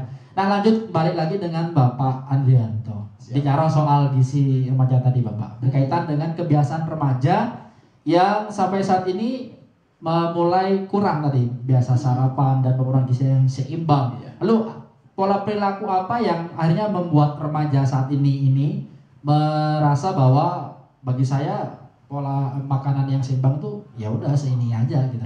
Jadi belum paham tentang mana yang seimbang, gizi yang baik, makanan yang baik itu belum seimbang. Bahkan pola konsumsi anak remaja sekarang itu mulai ke arah yang negatif. Itu bagaimana Bapak menyikapi dan harusnya seperti apa remaja ini terhadap pola gizi yang seimbang? Iya, sebenarnya kan apa yang kita makan itu kan mengandung fungsi, manfaat kan gitu ya. Tidak ada sesuatu yang fit for all, saya katakan tadi. Dan ini pelan-pelan remaja harus bisa memahami. Ya, memang diperlukan edukasi yang semacam ini. Betul, kegiatan ya. Saya kasih contoh satu saja. Mudah-mudahan remaja akan jadi mungkin barangkali, oh iya ya. Kalau seorang itu kepingin lebih cerdas dari sekarang, siapa yang tidak kepingin lebih cerdas dari sekarang? Betul. Nah, dia harus bisa memahami, remaja harus bisa memahami gizi untuk otak, nutrisi untuk otak. Ya. Jadi otak itu kalau sehingga diberikan gizi, zat gizi, nutrisi, maka dia bekerja dengan bagus dan akhirnya dia akan menjadi lebih dikatakan lebih cerdas, lebih pintar gitu ya. Nah, zat gizi atau nutrisi otak itu ada 2. Yang pertama adalah oksigen dan yang kedua adalah glukosa. Jadi ketika kita bernafas menghirup oksigen, itu oksigen tidak langsung serta-merta diberikan ke otak. Jadi harus ada pengantarnya, harus ada transportasinya, itu adalah cairan tubuh. Jadi ketika seorang anak yang kurang cairan, dehidrasi, kurang minum dalam seharinya, remaja itu butuh 8 gelas. Misalkan minimal Pak ya? Minimal, misalkan 4 gelas, maka pasokan oksigen yang kita hirup ke otak itu menjadi rendah. Otak tidak ada oksigennya. Sehingga otak itu menjadi tidak bisa untuk berpikir secara optimal. Jadi kalau remaja itu ke sekolah misalkan, atau pada saat jam 10 misalkan sudah menguap, itu berarti dia bukan karena ngantuk ya sebenarnya, tapi karena kurang oksigen. Ya, jadi kita bisa pahami. Sehingga ketika remaja itu kepingin pinter, cerdas, seharusnya dia minum yang banyak. Ya, itu. Yang kedua itu adalah glukosa. Glukosa itu adalah bukannya sekedar gula, tetapi makanan yang mengandung karbohidrat, yaitu adalah nasi dan sebagainya. Maka sudah saya katakan tadi, sarapan itu ketika kalau sebenarnya remaja itu sepakat, kepingin ketika dia sekolah itu menerima pelajaran dengan bagus, di sekolah, maka otak itu harus diisi dengan glukosa. Sarapan itu jadi penting. Oke. Nah, sarapan apa saja? Kenapa? Karena dengan sarapan nasi atau mie atau apapun juga, dia akan memasukkan glukosa dan diberikan kepada otak. Jadi ini yang penting. Maka pada saat bulan Ramadan nanti kalau saya minum yang manis itu adalah penting. Kenapa? Karena ketika kita minum yang manis, ketika makan buah yang manis itu memasukkan glukosa dan langsung diberikan ke otak. Maka seseorang yang baru berbuka dengan kita minum manis, dia akan menjadi lebih cerah, lebih seger. Itu yang terjadi. Jadi pemilihan jenis makanan itu kata kunci. Oke. Misalkan ini kan remaja memang nggak suka ribet sekarang, Pak, gitu ya. Nggak suka ribet. Padahal sebenarnya aktivitas remaja sekarang ini kan padat banget, apalagi yang sekolah itu sampai sore gitu kan. Kemudian untuk mengantisipasi, misalkan remaja yang nggak suka ribet, sederhananya makanan apa sih yang harus dikonsumsi gitu? Jadi paling tidak gitu misalkan, Pak. Jadi harus kita pahami bahwa makanan yang instan, makanan yang cepat saji itu belum tentu jelek. Tapi biasanya makanan yang cepat saji itu banyak mengandung pengawet yang kurang bagus. Lanta, kemudian ada pemanis buatan. Biasanya seperti itu, tapi tidak. Jadi remaja ini justru malah kalau dia suka instan malah ayo kita buat inovasi sedemikian rupa. Makan itu menjadi lebih enak. Contoh, nasi putih. Nasi putih itu kalau kita makan, masuk gitu aja. Cobalah nasinya itu dicetak. Pada saat dikreasikan. Nah itu. Atau katakanlah misalkan kalau nasi tok biasanya, itu jangan takut gemuk ya. Bisa jadi nasi tersebut adalah nanti digoreng, kemudian ditambahkan dengan misalkan ikan atau tahu atau tempe atau konten ini dicampur. Nah itu menjadi nasi orang ari atau apa saja, dibuat sedemikian rupa. Ya jadi ini kreasi itu, dan itu instan cepat. Orang kalau membuat nasi goreng kan cepat. Tapi cobalah membuat, kalau seandainya misalkan punya sayur dibuat nasi mawur dan sebagainya. Jadi itu instan, dan kalau dimasak sendiri adalah tentunya sehat. Nah baik teman-teman, kita balik lagi ke Bunda ya, ke Bunda Genre. Nah Tuti, tadi kita udah ngomongin sedikit tentang karakter remaja hebat itu seperti apa, Bunda, gitu ya.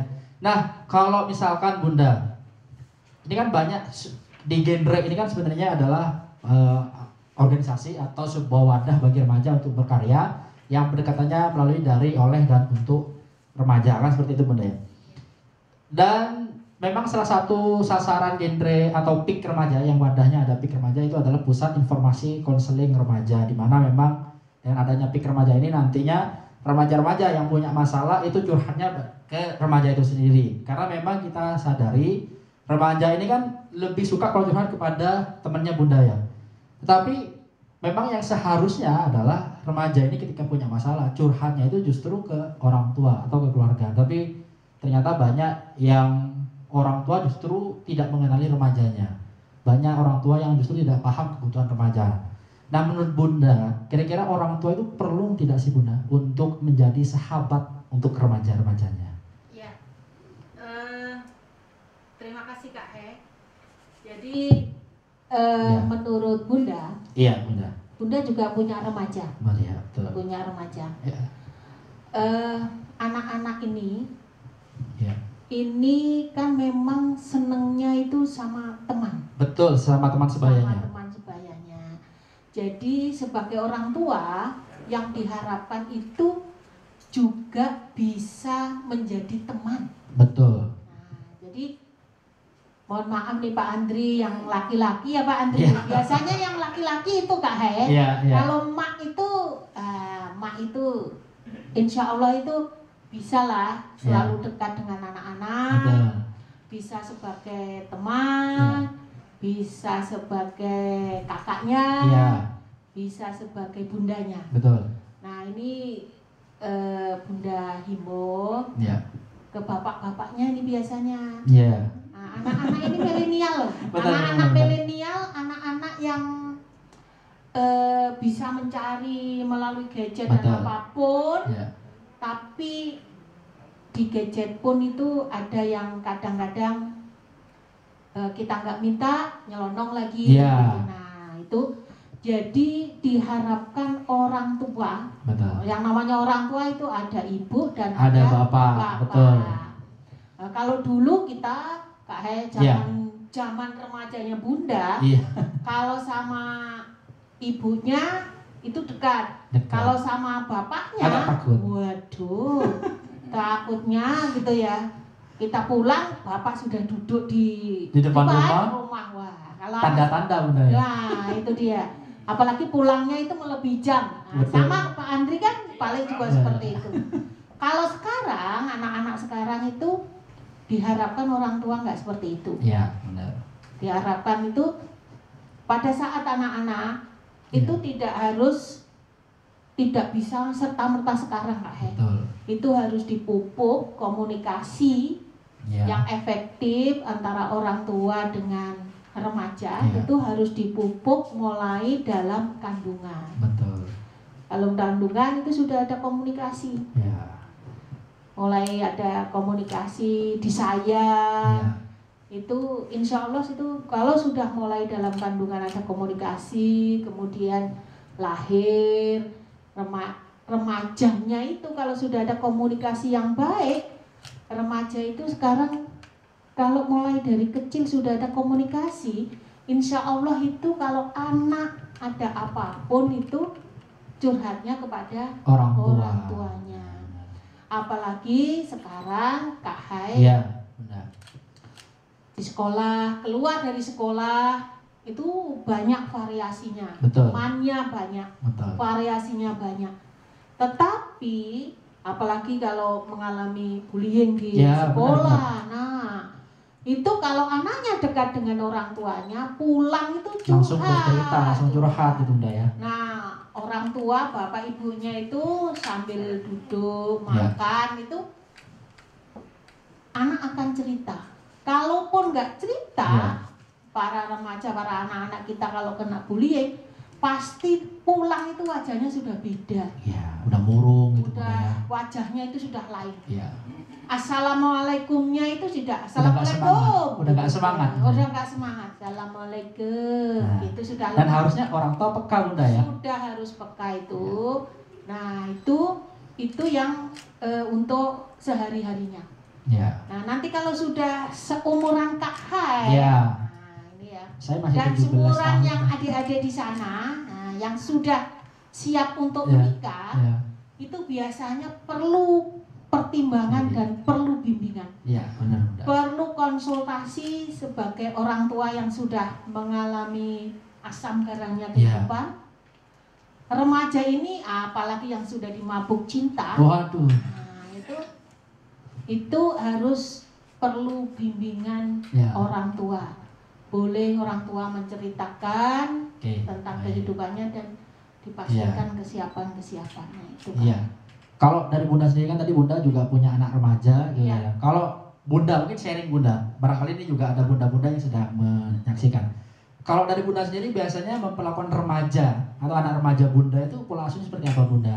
Atau mungkin dari si remaja akhirnya apa yang terjadi ketika seorang orang tua menjadi sahabat, lalu bagaimana akhirnya yang terjadi dari sikap remaja itu sendiri kepada kita sebagai orang tuanya Bunda? Jadi kita selaku ibu atau orang tua, ibu dan ayah tentu, Pak Andre ini ayah betul. Itu diusahakan mengerti, berusaha untuk memahami sifat-sifat remaja. Betul. Insya Allah seorang orang tua itu paham watak dan karakter si anak. Jadi mungkin para bapak-bapak, para ibu-ibu itu mulailah dari menanyakan tentang hal-hal yang kecil. Kalau sudah remaja, apakah kamu sudah main? Sebelum anak mencari tahu dari orang lain atau sumber yang lain. Nah ini apalagi kadang-kadang bapak yang sudah pernah mimpi basah kan, kalau emak itu kan nggak mimpi basah. Nah emak tapi itu menstruasi. Para bapak-bapak ini kan yang sudah pernah merasakan mimpi basah, kira-kira itu anakku sudah mimpi basah apa belum? Itu coba ditanyakan. Dan ada bimbingan-bimbingannya, ada cerita-ceritanya kalau sudah mimpi basah bagaimana. Dan insya Allah itu kalau sudah mulai dari awal cerita tentang itu sudah hal pribadi. Iya, benar-benar. Sangat privasi kalau anak itu mimpi basah, menstruasi. Tapi kalau orang tua dekat itu bisa cerita. Betul. Nggak tabu lagi Bunda ya. Nah, nggak tabu lagi. Ya. Anak saya tanya, kamu sudah mimpi basah nak? Ya. Gitu. Nah itu dia akan cerita. Cerita, baik. Nah alhamdulillah sampai sekarang kalaupun ada permasalahan tentang kehidupan cintanya juga bisa cerita Bunda. Cerita.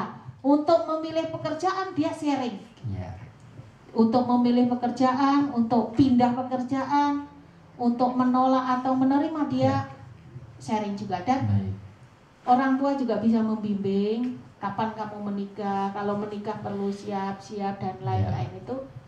Jadi ciptakanlah suasana yang nyaman untuk remaja agar remaja itu kalau terjadi suatu permasalahan atau apapun curhatnya itu ke orang tua. Betul. Karena kadang begini sih benernya Bunda. Ada remaja yang dia pengen banget cerita kepada orang tua, tapi kadang ada orang tua yang tipenya cuek gitu. Sehingga ketika anak mau cerita, "Ma, papa, ayah, bunda," misalkan, "aku mau cerita." Ada orang tua tuh, nggak usah. Jadi akhirnya membuat remaja itu mundur, kapok, dan akhirnya besok nggak mau bercerita lagi. Itu bagaimana menyikapinya? Nah, makanya saya tadi bilang, Kak, orang tua itu luangkan waktu untuk remajanya. Namanya kalau di BKKBN namanya kembali ke meja makan. Gerakan ke meja makan, betul Bunda. Gerakan kembali ke meja makan, bukan berarti harus di meja makan aja. Untuk bisa saling komunikasi, saling interaksi, saling mencurhat dan lain-lain tidak harus di meja makan. Boleh di ruang tamu, atau boleh di tempat wisata atau di mana boleh. Yang penting itu bisa interaksi, bisa komunikasi antar anggota keluarga. Dan alhamdulillah di musim pandemi ini juga bagus. Ada dampak positifnya juga Bunda ya. Terhadap kehidupan di keluarga. Mau nggak mau seluruh anggota keluarga posisi di rumah. Di rumah, betul. Di rumah aja lebih baik. Nah itu ciptakan Kak di rumah itu menyebabkan anak-anak kita itu nyaman. Betul. Nyaman, betah ada di rumah gitu Bunda ya. Di rumah. Mungkin masak bersama, sambil cerita-cerita.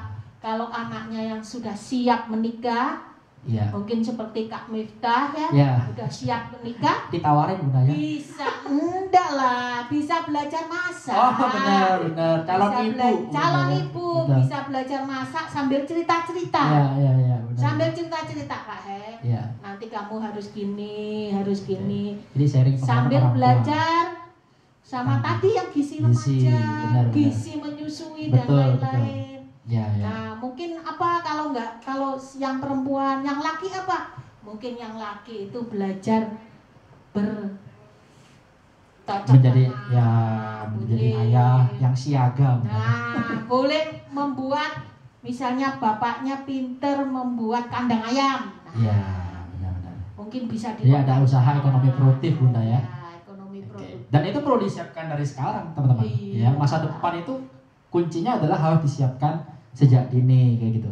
Kalau tadi bicara Bunda sempat menyinggung gerakan kembali ke meja makan. Ngomong-ngomong soal meja makan, ini saya ingin beralih ke Bapak Andrian. Sebenarnya kebiasaan apa sih yang seharusnya diterapkan oleh orang tua sejak dini kepada anak? Karena kalau begini Pak, kalau zaman saya dulu, saya nggak boleh berangkat sekolah kalau belum sarapan. Kamu nggak boleh berangkat sekolah kalau belum sarapan. Tapi kalau budaya zaman sekarang, anak, kamu nggak boleh berangkat sekolah kalau belum sarapan. Tambah nggak sarapan, tambah senang ke sekolah katanya. Bukannya malah menakut-nakuti, tapi senang aku nggak sekolah gitu. Nah sebenarnya pola kebiasaan apa yang seharusnya diajarkan oleh orang tua sejak dini sehingga remaja ini sadar akan pentingnya pola konsumsi yang baik, Bapak?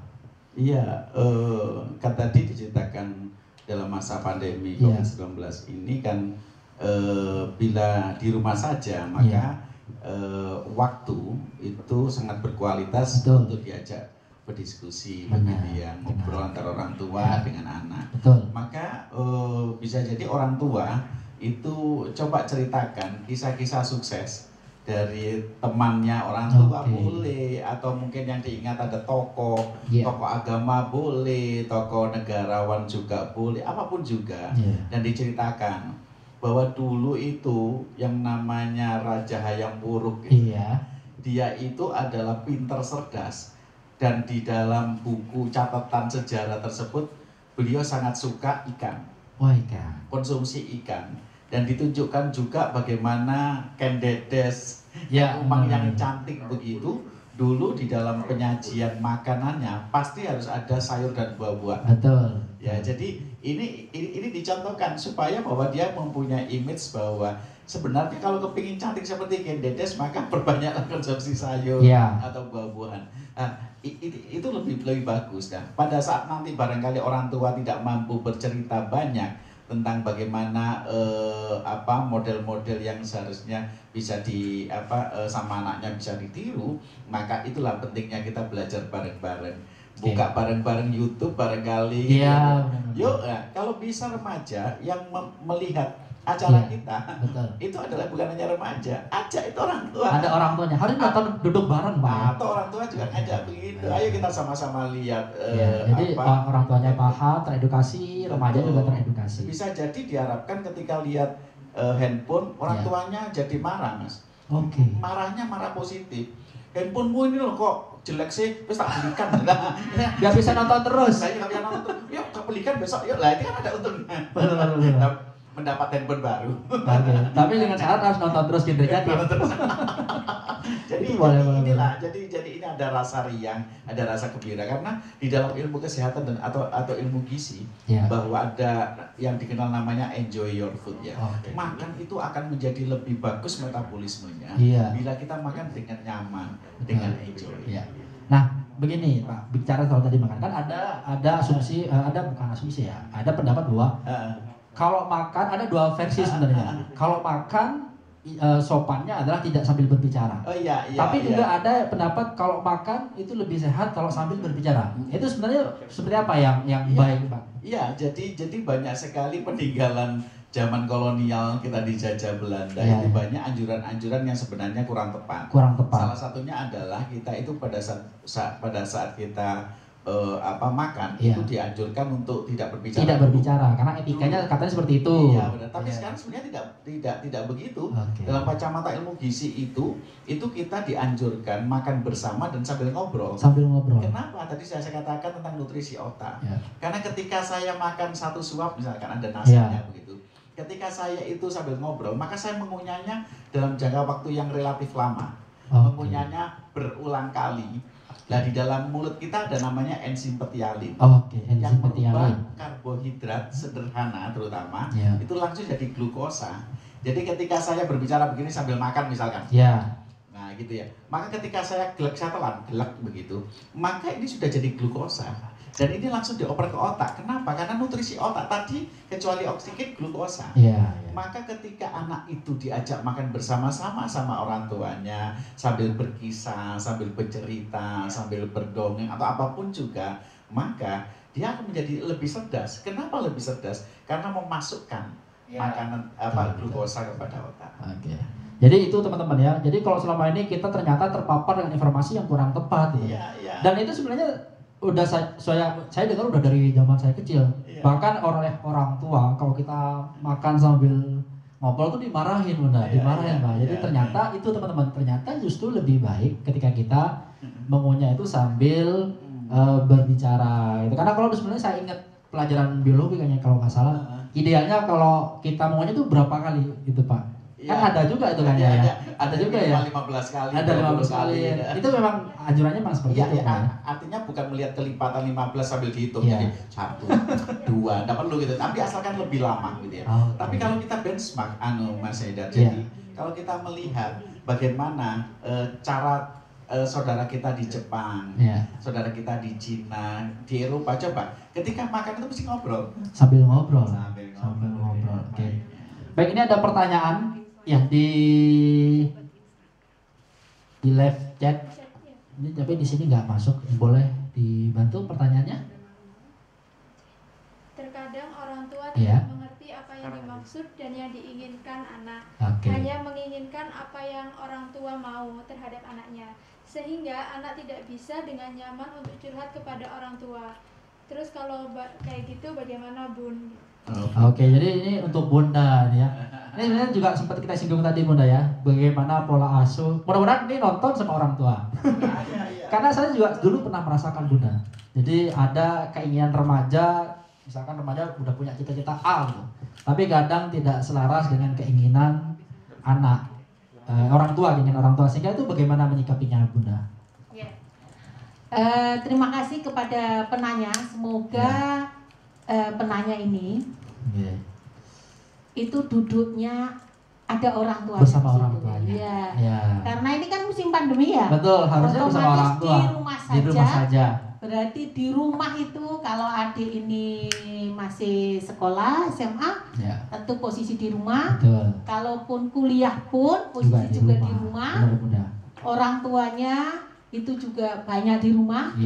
Karena posisi kalaupun pekerja itu ada WFH, ada WFO, tetapi insya Allah ini jam-jamnya jam-jam di rumah. Itu semoga apa yang kami informasikan itu bermanfaat. Jadi kalau ada anak-anak yang sudah tadi aku bermasalah, misalnya ini yang baru heboh, misalnya nembak temennya di sekolah, atau nembak temennya lewat chat. Nah, ngechat temennya karena ngechat temennya itu yang sudah diidam-idamkan bulan Januari itu ya. Nah, ternyata itu ditolak atau apapun dan dia merasa sedih, kemudian pingin curhat ke orang tuanya, itu orang tuanya tidak ngereken atau tidak merespon atau bahkan tadi itu mementingkan kepentingan sendiri. Betul. Nah, mementingkan kepentingan sendiri itu terus anak-anak biasanya mutung. Nah, anak-anak biasanya mutung. Kemudian kalau sudah mutung terus dia malas untuk cerita sama orang tua. Benar-benar. Dia akan cerita kepada orang lain. Nah, ini memang pola pengasuhan itu ada yang pola pengasuhan maunya orang tua. Ada pengasuhan yang dibiarkan saja. Jadi ikut aja gitu ya. Dibiarkan anaknya mau tingkah apapun, yang penting anak seneng, orang tua diam. Yang bagus adalah tipe yang demokrasi. Jadi apa maunya anak dengan apa maunya orang tua saling ketemu. Jadi anak itu diberikan haknya juga. Betul. Orang tua itu juga bisa memanfaatkan haknya tanpa mengurangi hak anak. Betul. Itu yang kita harapkan. Jadi apa misalnya anaknya ini kan sudah mulai mau masuk kuliah pendaftaran sudah ya, bagi teman-teman yang kelas 12 SMA. 12 mungkin ini. Nah, kayak saya karena saya backgroundnya itu sosial, mungkin saya pingin anak saya jadi dokter. Kemudian atau pingin teknik gitu. Tapi si anak itu pingin mengikuti jejak orang tuanya. Aku pingin di sosial aja. Itu diharapkan bisa saling memberikan input. Betul. Nah, anak itu kenapa kamu kok pingin masuk ke ekonomi? Jadi ditanya dulu biar anak itu bisa terbuka. Betul. Kau kenapa kok pingin masuk ekonomi? Kenapa kok enggak di teknik? Kalau menurut mama, menurut ayah, kalau di teknik kamu nanti gini-gini. Betul. Nah, anak juga kalau saya pinginnya di ekonomi karena saya mungkin nggak pinter matematika, fisika dan lain-lain. Jadi ada bargaining. Itu adalah pola pengasuhan yang kita harapkan. Apalagi di masa-masa zamannya anak-anak kita, anak-anak milenial gitu kan, sudah punya wawasan ke depannya. Benar. Beda dengan remaja zaman dulu mungkin Bunda ya. Kalau zaman sekarang kan memang harapannya remaja ini udah punya perencanaan yang baik dan orang tua sifatnya adalah mengawasi, bukan lagi yang mengikuti kemauan orang tua. Karena kadang banyak orang tua yang memaksakan anaknya untuk A gitu, B gitu, sehingga tanpa memahami kebutuhan si remaja atau tanpa memahami kemampuan si remajanya sendiri. Tidak hanya mengawasi Kak Ya. Diharapkan orang tua itu bisa membimbing juga. Betul. Tapi kalau anak ini terlalu diawasi juga protes. Benar. Merasa sudah dewasa dan lain-lain. Ya. Jadi harus bisa membimbing dan berilah kepercayaan kepada benar, setuju. Berilah kepercayaan kepada anak agar anak ini juga bertanggung jawab terhadap pilihannya. Oke, dan untuk remajanya kalau udah dikasih tanggung jawab atau kepercayaan oleh orang tua jangan disia-siakan. Iya betul. Kepercayaan dari orang tua harus dimanfaatkan sebaik-baiknya dan harus bertanggung jawab. Harus bertanggung jawab itu teman-temannya. Jadi jangan hanya sekedar menuntut kepercayaan dari orang tua kita, tapi kita ketika udah dikasih kepercayaan oleh orang tua kita harus bisa amanah tentunya seperti itu agar orang tua bisa benar-benar 100% percaya, dan kalau kita punya keinginan yang menurut kita ini yang terbaik, orang tua bisa mendukung. Ya. Gitu kan Bunda? Dan mungkin Kak Hei, itu yang nanya. Iya. Itu saya yakin adik-adik tidak ada orang tua yang mengharapkan anaknya jatuh. Betul, setuju di tempat Bunda. yang tidak enak. Betul. Hidupnya tidak enak, tidak ada apa. Tapi semua orang tua itu mengharapkan anaknya sukses, anak yang berguna bagi nusa, bangsa, negara, agama, dan menjadi anak yang soleh dan solihah. Itu camkan dan masukkan, pahami dalam hati bahwa orang tua itu tidak ada yang mengharapkan anaknya menjadi anak yang jelek. Itu ya Pak Andre ya. Betul. Semuanya. Okay. Jadi enggak Pak Haidar biasanya anak-anak remaja kalau dikasih tahu orang tuanya, wah, kadang suka ini Bunda ya. Protes, cerewet, ya mamaku tuh cerewet, suruh sarapan dulu, mama itu kok suruh sarapan dulu. Padahal ada hal yang diinginkan oleh orang tua untuk kebaikan dirinya sendiri, seperti itu Bunda ya. Nah kalau balik lagi ke Pak Andrianto ya, menyikapi masa pandemi ini, akhirnya kan sebenarnya salah satu dampaknya sebenarnya tamparan buat kita bahwa kita memang dituntut untuk membiasakan pola hidup bersih dan sehat, memenuhi gizi yang seimbang. Nah ketika udah terjadi akhirnya kita gelagapan Pak, kewalahan, nih akhirnya ya kita cuci tangan, kemudian memenuhi gizi yang seimbang. Lalu misalkan karena kita sekarang udah dihadapkan dengan wabah ini, kira-kira apa yang bisa kita lakukan atau pemenuhan gizi seperti apa yang bisa kita terapkan sehingga kita bisa memenuhi gizi yang seimbang untuk mencegah penularan virus COVID-19 ini kepada diri kita, Bapak? Iya. Jadi remaja harus bisa memahami tentang COVID-19. Kalau seandainya kurang paham, baca. Sekarang sudah banyak sumber-sumbernya, betul. Informasi ini bergerak masif ya. Betul. Pelajari saja. Dalam kacamata ilmu gizi mungkin singkat saja bahwa virus corona ini adalah sulit untuk berkembang biak pada seseorang yang imunnya bagus. Imun bagus itu ditunjukkan dengan sel yang di dalamnya ada oksigennya. Jadi kalau seandainya seorang yang lanjut usia karena suka makan atau minum obat, maka yang terjadi sel-sel tersebut itu menjadi sel yang mengandung kanker, istilahnya begitu. Yang oksigennya itu adalah tidak ada, dia akan melekat di sana. Nah, itu jadi konsumsi yang tinggi vitamin A atau vitamin C atau vitamin E ini menjadi lebih dianjurkan. Mengkonsumsi buah-buahan yang berwarna pepaya, apel, mengkonsumsi sayuran berwarna hijau, daun singkong, daun kangkung dan sebagainya itu lebih dianjurkan. Itu yang pertama. Dan yang kedua, virus corona itu biasanya kalau masuk ke dalam tubuh itu kan mulai droplet. Atau tangan kita ketika kita masuk dalam mukosa atau kulit gitu ya, terutama mata, hidung sama mulut atau mungkin telinga ya. Ketika masuk itu biasanya OTG, orang tanpa gejala. Itu belum jadi sakit karena virus itu berkembang biaknya belum menjadikan dia itu sakit dengan gejala panas dan sebagainya. Maka biasanya menempel di sini.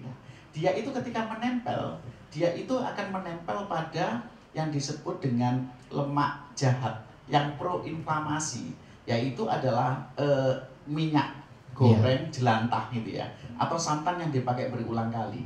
Jadi remaja untuk menghindari semacam ini supaya secara usia dia resikonya rendah ya secara usia. Tapi jangan menjadi sombong ketika kita itu makan seadanya, jangan. Kalau bisa kurangi goreng-gorengan. Atau kalau kepingin gorengan, goreng di rumah. Kenapa? Karena mesti pakai minyak baru. Bukan minyak jelantah. Betul ya. Santan itu buat lodeh yang langsung dimasak cuma sekali. Enggak diangkatin lagi Pak ya. Betul. Dan biasanya kalau sudah begini, maka ini sudah mulai caranya minum. Ya. Minum itu kan dianjurkan tadi minimal 8 gelas. Kalau bisa kita berbuka nanti pada bulan Ramadan atau minum itu dianjurkan panas. Karena virus corona yang di sini itu adalah yang menempel tadi Pak ya. Betul. Di atas 70 derajat. Jadi kalau kita minum teh panas gitu ya, ya jangan terlalu mendidih ya. Itu diseruput maka ini menjadi mati. Apalagi ada jurnal penelitian di Universitas Erlangga itu bahwa dengan herbal yang mengandung antiseptik itu juga mati, jahe dan sebagainya.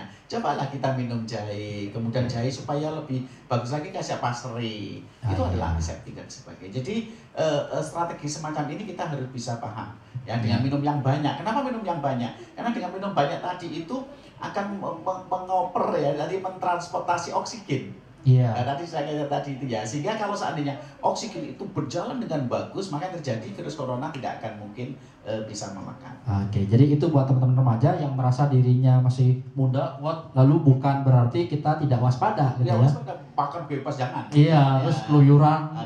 Itu tetap harus ikuti anjuran pemerintah dan juga instansi kesehatan, gitu ya. Tetap harus memperhatikan pola hidup sehat. Benar, iya. Pada saat kita nanti pada bulan Ramadan, kebersihan diri, cuci tangan, kemudian sering mandi. Apalagi kalau seandainya banyak kita beribadah kan akan sering wudu dan sebagainya. Jadi itu akan menjadi virus itu tidak akan mungkin bisa masuk ya, apalagi pakai masker ketika keluar dan seterusnya. Karena akhirnya banyak yang di remaja sekarang tuh bicaranya gini, Mbak. Di rumah aja akhirnya membuat remaja itu justru semakin malas mandi karena nggak keluar. Karena biasanya remaja ini kalau mau mandi, kalau dandan biasanya kalau keluar rumah. Justru itulah justru saya sampaikan ke Mas Hendar pada saat kita santai itu adalah bahwa sebenarnya ketika bulan Ramadan suka tidak suka dia akan beribadah, akan menjadi lebih sering beribadah. Betul. Jadi minimal paling tidak dia berwudu 5 kali. Ini kalau sebenarnya di luar mandi ya gini ya. Kalau seandainya tiba-tiba dia saking kepingin baca Al-Qur'an meskipun cuma 1 lembar, maka dia akan menjadi saya kan harus bersuci kan gitu. Benar. Wudu lagi dan sebagainya. Dan di situ siapkan harus ada sabun. Jadi ini strategi. Saya kenapa ya saya kok menjadi optimis bahwa sebenarnya dalam bulan Ramadan ini maka corona hilang. Betul, mudah-mudahan. Ramadan datang, corona hilang. Amin. Ini perlu kita amin bareng-bareng teman-teman ya. Iya. Ini ada salam untuk Bunda. Terima kasih atas jawabannya Bunda Tuti. Salam dari kader BKB. Tadi yang tanya tadi ternyata Ibu Halimah Az-Zahra. Ini nggak menyebutkan BKB di mana, cuma beliau bilang bahwa salam kader BKB. Ternyata cocok Bunda, tayangan kita juga jadi tidak disaksikan oleh remajanya, tapi juga disaksikan oleh orang tuanya gitu. Nah pertanyaannya tadi berarti mungkin atas curhatan dengan kondisi remajanya mungkin Bunda ya. Gitu. Tapi Mas, komunikasi orang tua sama anak itu memang zaman sekarang itu kan dengan HP dan sebagainya. Betul. Sehingga kalau terjadi perbedaan bahwa keinginan orang tua dengan keinginan anak dan sebagainya, tapi memang hal yang biasa sederhana. Kata-kata komunikasi kan sederhana, tapi memang gampang sulit itu. Betul Pak. Ada sebuah kisah sederhana saja. Boleh. Ada seorang orang tua itu yang marahan sama anak, marah sama anak, sehingga bahkan telepon aja tidak berani. Kemudian ada iseng yang bertanya gitu, benar. Kenapa kamu kok tidak menghubungi anakmu gitu? Saya pernah berbuat salah. Jangan-jangan saya itu nanti akan diginikan, malah saya itu nanti dikata-katai, malah saya dan sebagainya. Apa jawab temannya begitu dengan cara sederhana saja? Loh, apa kamu pernah ketika kamu telepon itu anakmu bilang begitu? Dia diam. Itu kan cuma hanya berandai-andai saja. Asumsi sendiri gitu. Baik, diteruskan. Kalau punya anakmu marah, ya biarkan saja. Ya itu tidak apa-apa, ya ditutup saja kan gitu. Tapi cobalah gitu. Apa yang terjadi? Dia langsung coba kontak sama anaknya. Ternyata anaknya juga kangen. Dan juga menghubungi mungkin takut juga. Takut juga dan sebagainya. Ini kan persoalan komunikasi. Benar. Bahkan saya juga punya ada kisah ini seorang siswa di Surabaya, sekolah yang bisa dibilang sekolah elit ya. Orang tuanya beliau juga, anak ini curhat kepada saya. Pak. Jadi orang tuanya katanya juga sibuk setiap hari kerja, berangkat pagi, malam. Jadi waktu ketemu kadang sangat-sangat sulit, walaupun tinggal satu rumah. Bahkan yang membuat saya itu heran, ternyata Bunda, orang tua walaupun dalam satu rumah, ketika sama-sama ada di rumah, komunikasinya itu tidak dilakukan secara langsung, tapi lewat WhatsApp, Bunda. Dalam satu rumah, misalkan mau ngajak, ini ibunya mau ngajak makan misalnya, ayo makan, ibu tunggu di meja makan. Anaknya sedang di kamar. Yang saya bayangkan rumahnya sebesar Surabaya, Pak. Sehingga tidak sanggup untuk jalan ke kamarnya. WhatsApp. Dan yang membuat sedih adalah si anak, merasa bahwa saya tidak disayang. Berarti rumahnya nggak perlu gede-gede ya? Iya. Sederhana, yang penting di situ ada keharmonisan, gitu, Bunda. Iya, tapi suatu ketika barangkali ada nih ya Bu Tuti ya, ada momen di mana pembahasannya bagaimana justru media sosial HP ini justru malah membuat lebih produktif. Oke. Ya, justru malah lebih mempererat. Nah, ini strategi yang sangat luar biasa tadi. Benar. Ya. Jadi kalau bisa HP itu adalah terbuka. Yuk kita nonton satu kesenangan semuanya. Misalkan saya kalau sudah begini ini banyak sekali melihat idol misalkan penyanyi dan sebagainya, kita sama-sama nonton. Benar. Ini menjadi sebuah luar biasa. Bisa jadi nih. Sekarang handphonemu deh. Sekarang handphonenya adik deh. Nah, ayo nonton streaming bareng-bareng. Kenapa tidak? Ini nanti mungkin pembicaraan lebih lanjut lah. Baik.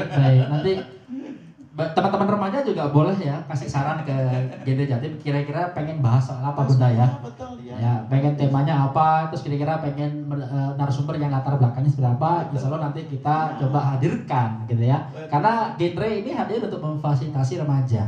Karena pendekatan kita dari oleh dan untuk remaja, Bapak. Iya, gitu ya. Mungkin Pak Andre, tadi yang HP ini, salah satunya itu kalau lihat nonton yang bareng ya. Tapi juga bisa HP ini menjadikan menghasilkan. Benar. Menghasilkan, lebih produktif menghasilkan. Ya. Contohnya, ada mungkin ibunya atau bapaknya itu mempunyai usaha yang sebetulnya itu sangat bagus. Betul. Misalnya, ibunya pintar masak. Oke. Ibunya pintar masak, apalagi menjelang Ramadan ini, anaknya itu namanya anak milenial. Pintar IT. Ini pintar IT. Ya. Nah, coba anaknya yang memasarkan menggunakan IT, orang tuanya yang produksi. Asik.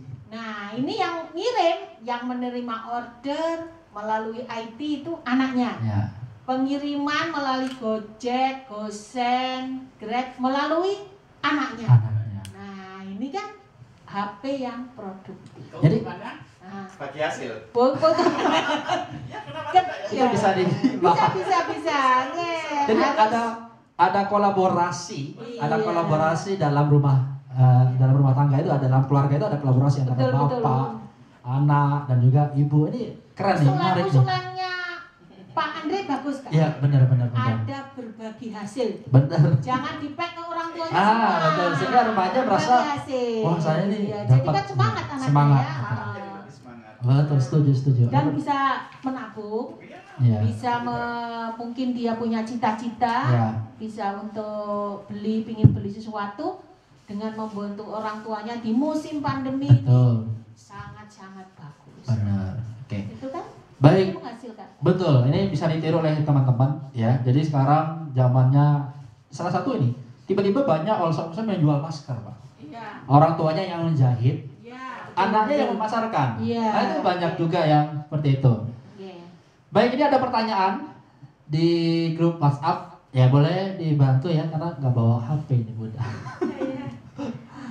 Ada pertanyaan dari salah satu Genre Rangers ya. Rangers. Pertanyaan ada 3, satu-satu dulu. Boleh. Oke, pertanyaan pertama, bagaimana caranya meningkatkan produktivitas remaja meskipun hanya di rumah saja? Karena kan kebanyakan berdiam diri di rumah membuat kita mager alias malas gerak. Ya. Nah, cara menghindari hal seperti itu bagaimana? Dan apakah ada saran mengenai hal apa saja yang dapat kita lakukan selama beraktivitas di rumah? Baik, ini nanti bisa menjawab dua-duanya ya, saling. Karena Pak Andri juga juga punya remaja. Jadi kira-kira bisa sharing. Kita sharing teman-teman. Kira-kira mager ini adalah hal yang tren di remaja. Jadi kalau nggak ada aktivitas, karena memang remaja kan sukanya aktivitas di luar rumah. Jadi ketika di rumah justru gabut. Dan ini aneh, maksudnya ketika sekolah masuk pengennya libur. Sekarang dikasih libur panjang, pengennya masuk. Itu bagaimana Pak? Menyikapi mulai dari Bapak mungkin? Iya, kata kuncinya mengajak. Ya. Dan mengajak itu tidak harus orang tua mengajak anak. Iya. Anak juga bisa mengajak orang tua. Nah, tapi persoalan tadi adalah anaknya sendiri yang tidak atau malas gerak. Jadi ini memang klise ya, masak sendiri dan sebagainya. Suatu ketika bisa jadi anak-anak disuruh makan. Pada saat itu disuruh makan, tapi di meja makan itu kosong. Iya. Itu jadi ini sederhana saja. Maka dia bilang, "Duh, makan apa, Bu?" Tuh ada mie instan gitu ya, dan di merek ya. Ada mie instan terus gimana? Tuh di lemari es ada dan sebagainya. Terus belajar kan, coba saya masak. Ibu sekarang itu coba kepingin masakan kamu, bisa jadi kamu coba gantian. Maka dia akan mencoba untuk berkreasi. Dia jadi penasaran melihat tutorial yang di YouTube. Wah, siap. Dia akan menjadi luar biasa. Ibu pengen makan apa dan sebagainya. Aku pengen nasi goreng Jepang. Nasi goreng Bangkok dan nasi goreng Jepang dan sebagainya. Maka dia akan mencoba dan sebagainya. Dia berkreasi. Langsung bisa-bisa dia akan menjadi bingung gitu sendiri. Bu, punya apa enggak? Tahu enggak, Bu? Enggak ada, tapi tempe, tapi coba tempe. Dia akan menjadi coba-coba. Nah, pada saat tertentu, maka ibunya tidak ada mencoba mengkritik, malah kalau bisa mengajak ayahnya. Sekarang jurinya ayah. Kebetulan anaknya 2 misalkan gitu ya. Maka dicoba itu bahwa jurinya ayah, lebih enak mana? Nah, mungkin ayah kasih reward mungkin Pak. Bisa dikasih reward ya. Iya benar ya. Yang paling bagus kasih reward. Betul, iya kenapa tidak ini? Ini hanya persoalan untuk masak, dan itu bukan hanya perempuan. Laki-laki juga dianjurkan. Laki-laki malah bisa. Master chef itu yang paling banyak adalah laki-laki. Betul. Ini contoh-contoh canggihnya. Dan tadi Bu Tuti tadi adalah produktivitas itu bisa menghasilkan. Benar. Ya, bisa jadi orang tuanya tadi, ayo kita berkreasi apa? Sederhana saja. Bisa jadi kita punya tetangga warung. Tapi ya begitu-begitu saja sekarang itu. Tapi dia itu tidak punya kemampuan untuk pemasaran online. Orang tuanya lah yang datang mencoba untuk menawarkan diri. Gimana kalau seandainya anak saya nanti memasarkan? Nah, ini contoh-contoh sederhana saja. Maka dia akan menjadi berkreasi. Maka dia nanti ada anaknya dia akan menyampaikan, cuma hanya nasi goreng mawut sama nasi goreng merah saja. Maka anaknya nanti akan menyarankan, Pak, saya nanti akan membuat nasi goreng Jepang. Kenapa? Ada isinya apa? Ikan asin yang berkelahi dengan tempe. Nah, ini contoh-contoh sederhana saja. Benar. Maka pada saat ada seorang ini yang pakai online, nasi goreng akan jadi menarik. Hongkong sering ya. Hongkong sering. Cina sering ya. Tapi nasi goreng Jepang itu bagaimana? Dan deskripsinya lebih menarik. Tempe berkelahi dengan ikan asin. Betul, kenapa tidak itu benar ya. Jadi kita coba ya. Kalau nasi goreng hijau dan sebagainya itu mungkin jadi inisiatif. Jadi itu. Inovasi akan jadi lebih banyak. Justru akan dituntut kita di rumah aja justru lebih inovasi dan kreatif gitu ya. Betul. Baik, itu dari Bapak Andri. Kalau dari Bunda sendiri barangkali ada tambahan Bunda. Bagaimana kita tuh biar nggak jadi mager di rumah aja? Iya, biar nggak mager. Ini kan karena tadi insya Allah Ramadan datang, kemudian Corona hilang. Kalaupun enggak, itu tolong mungkin selain tadi itu produktivitas, ciptakan suasana yang disusun bersama-sama. Betul. Tadi apa? Dengan mengajak. Misalnya anak ini biasanya pagi-pagi bangun pagi terus lari-lari berangkat sekolah. Nah sekarang lari-larinya keliling komplek. Nah bersama dengan keluarga. Ayahnya, mungkin ayahnya juga suka sepedaan, ajak putra-putra nih. Setelah pulang, jadi ciptakan tadi itu saling mengajak, merencanakan kegiatan yang menyenangkan antara anggota keluarga. Betul. Gitu ya. Selain tadi masak. Ada satu kisah menarik. Oke, monggo Bapak. Jadi supaya untuk menghilangkan yang malas gerak, itu bongkar-bongkar. Benar. Ini nyata kalau dengan saya ya, ini sebagainya, mudah-mudahan anak saya juga mendengar ini. Itu adalah kita bantu, jangan semuanya saling membongkar masing-masing, tidak. Jadi ada almari, dia kan sudah kelas 3 SMA. Berarti kan buku-buku sudah banyak yang tidak layak kan itu. Udah 3 tahun. Kemudian akhirnya nyerempet kepada baju. Apa yang terjadi? Kalau seandainya kertas sama bukunya itu yang dijual ya gitu. Ya. Akhirnya kita jual dan menghasilkan, meskipun cuma hanya dapat 45.000, tapi itu menyenangkan bagi dia dan dia kan jadi senang itu. Kemudian untuk baju-baju yang sudah tidak digunakan, digunakan atau kecil dan sebagainya, didonasi. Apa yang terjadi? Ya nanti pada saat bulan Ramadan kita donasi kepada didonasikan. Jadi ini jadi menarik. Nah, lain kali suatu ketika anaknya diajak untuk bongkar milik bapaknya, pakaian atau almari buku sama itu milik bapaknya. Kenapa tidak? Coba ketemu foto bapaknya zaman dulu. Lumayan kalau foto dan sebagainya. Bisa jadi nemu uang. Dia katakan dulu ini uang saya, baru jadi menarik. Oke, jadi banyak sebenarnya bisa diciptakan. Tidak hanya di rumahnya, tapi juga ada kolaborasi antar keluarga, iya. bapak, ibu, dan anak. Gitu teman-teman ya. Kita lanjut ke pertanyaan berikutnya. Apa yang harus kita lakukan apabila list kegiatan selama karantina yang kita lakukan tidak berjalan sebagaimana mestinya? Dan bagaimana caranya membangun semangat agar tetap produktif dan terhindar dari rasa malas? Jadi misalkan tadi kan Bunda memang menyarankan ada rencana yang disusun. Tiba-tiba rencana itu buyar karena malasnya lebih tinggi daripada semangatnya Bunda. Itu bagaimana Bunda? Terima kasih. Jadi sesuatu rencana pasti ada kegagalan. Betul. Kegagalan bukan suatu akhir dari keberhasilan, tetapi kegagalan adalah dimulainya keberhasilan. Benar, setuju. Dimulainya keberhasilan. Karena dengan kegagalan itu pasti kita harus bisa mengevaluasi kenapa kok harus gagal, kenapa kok bisa gagal. Untuk mengurangi kejenuhan, tadi kegagalan. Kemudian untuk kejenuhan, makanya ciptakanlah, mungkin jangan terlalu panjang. Rencana kerja itu jangan terlalu panjang. Mungkin setiap seminggu sekali. Ciptakan suasana yang menyenangkan di antara keluarga. Misalnya hari ini kita pagi itu sepedaan, besok nggak usah sepedaan.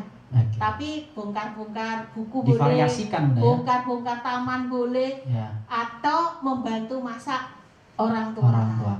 Atau ingin belajar buat kue, atau yang tadi itu, insya Allah kalau bisnis melalui online gitu apalagi menjelang Lebaran, puasa itu insya Allah ramai. Dan biasanya, para remaja yang belum bekerja itu kalau tadi itu dapat uang 45.000, udah senang banget. Alhamdulillah kan gitu. Paketan 1 bulan tuh. Nah, betul paketan 1 bulan. Tanpa mengganggu, tanpa minta ke orang tua, dia dengan bangganya bisa beli paketan sendiri. Insya Allah itu seperti anak saya kalau dapat untung dari hasil jualan, senengnya masak. Benar. Walaupun itu nominalnya sedikit, tapi udah ada kebanggaan gitu Bunda ya. Untuk mengatasi kejenuhan itu. Jadi kegagalan bukan suatu akhir tetapi mulainya untuk keberhasilan. Oke, baik. Bapak. Pak Sedar, jadi begini kegiatan kita ini dan semacam ini kadang-kala ada sebagian remaja kita yang merasa mohon maaf ya lek di omah gede. Aku omahku cilik terus apa? Ya lek sing duwe handphone apik, iso delok YouTube. Lah aku lek delokmu nyereh sebenarnya. Hal-hal semacam ini jangan lagi itu jadikan kontraproduktif. Saya kasih ide lagi. Jadi saya ingat bongkar-bongkar saya gini. Yuk kita bongkar rumahnya dia. Ini bongkar rumah tidak harus diruntuhkan. Bukan bedah rumah kayak di TV Pak ya. Bukan.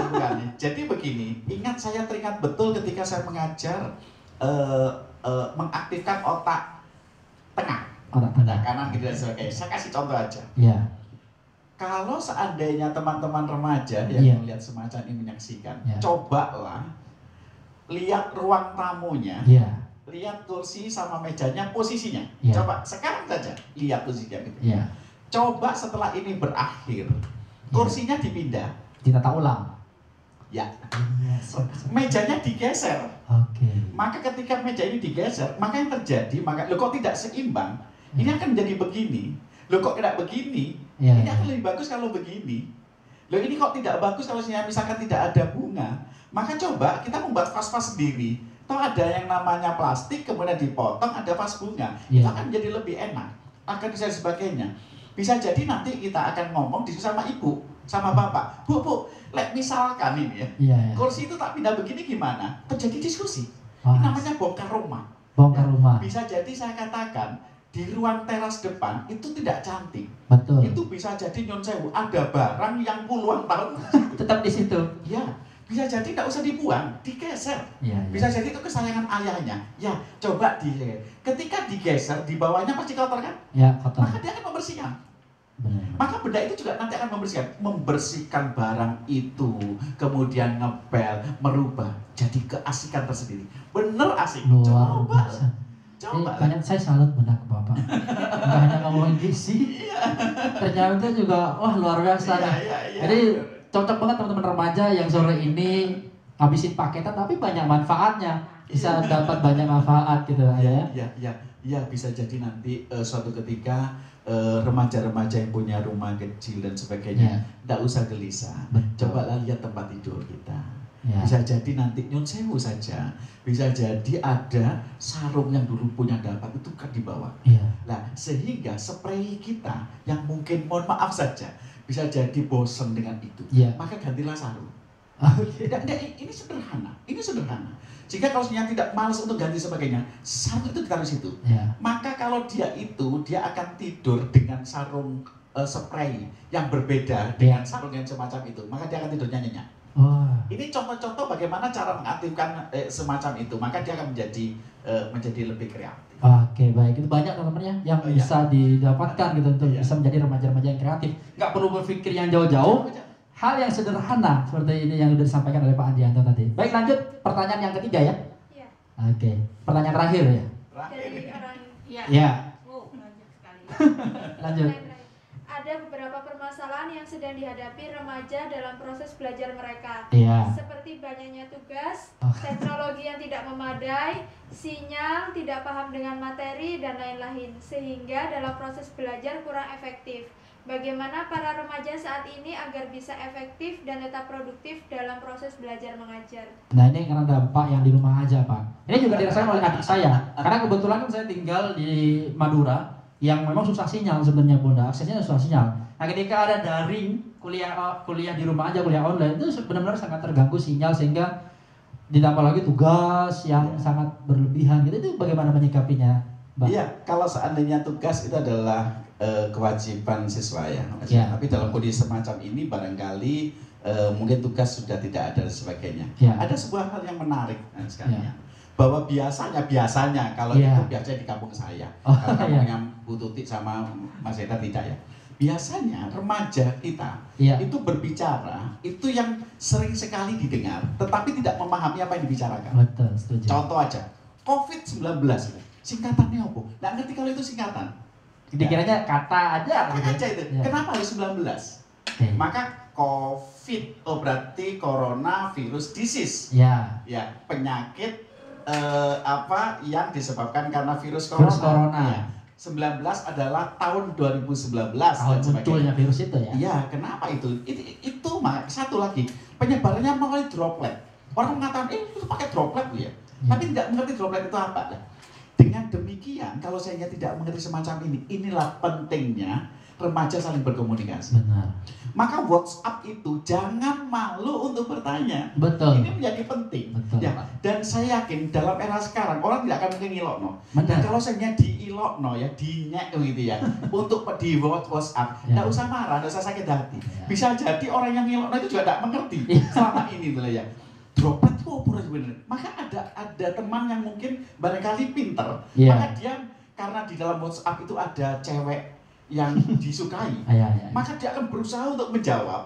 Maka droplet itu percikan ludah gitu. Browsing dulu, Pak ya. Browsing dulu dan sebagainya. Maka ketika dia menjawab itu, maka akan menjadi keren.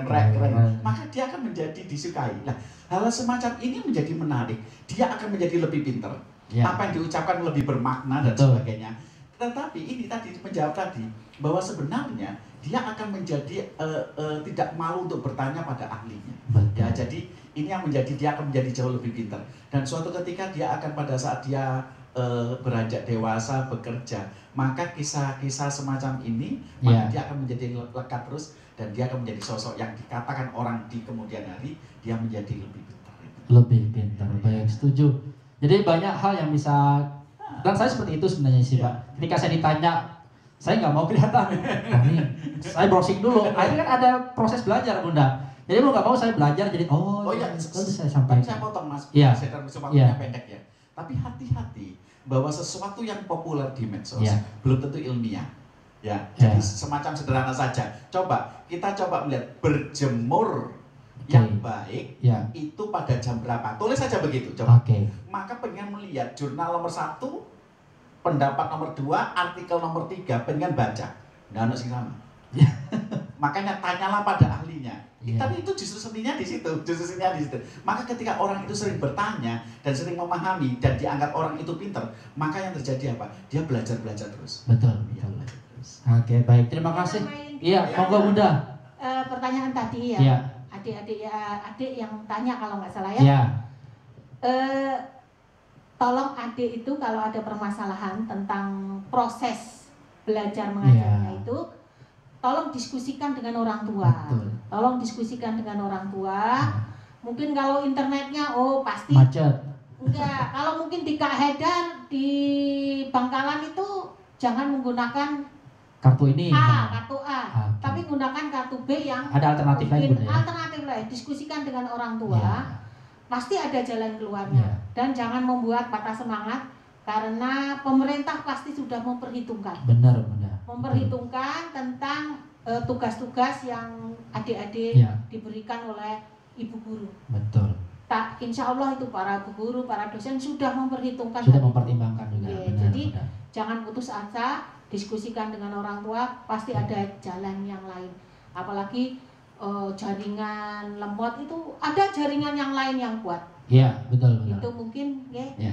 Jadi tetap nikmati prosesnya teman-teman ya.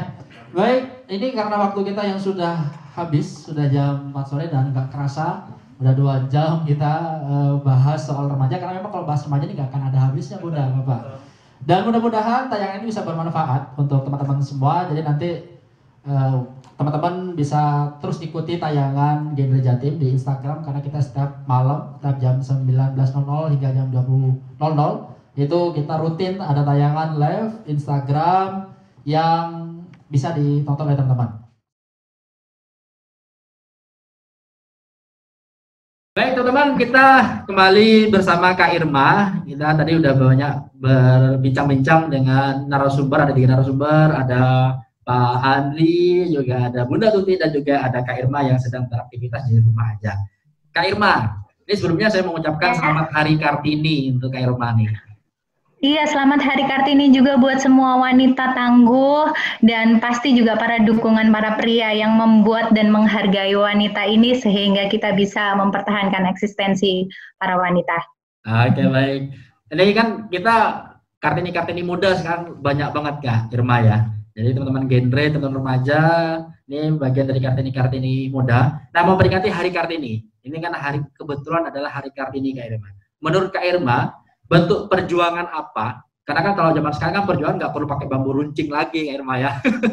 Jadi bentuk perjuangan apa yang bisa dilakukan oleh perempuan milenial saat ini atau Kartini muda saat ini, Kak Irma?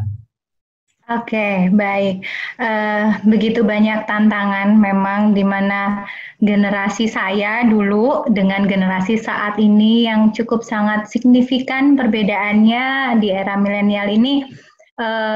Banyak sekali tantangan yang memang saat ini kita harus mengisi diri dengan bagaimana kita harus menjaga karakter dan menyayangi diri, karena banyak sekali juga kasus kesehatan mental, dan tadi life crisisnya tadi adalah ya mengarah ke menyakiti diri, self harm, suicide, itu sangat banyak sekali para remaja yang dialami saat ini.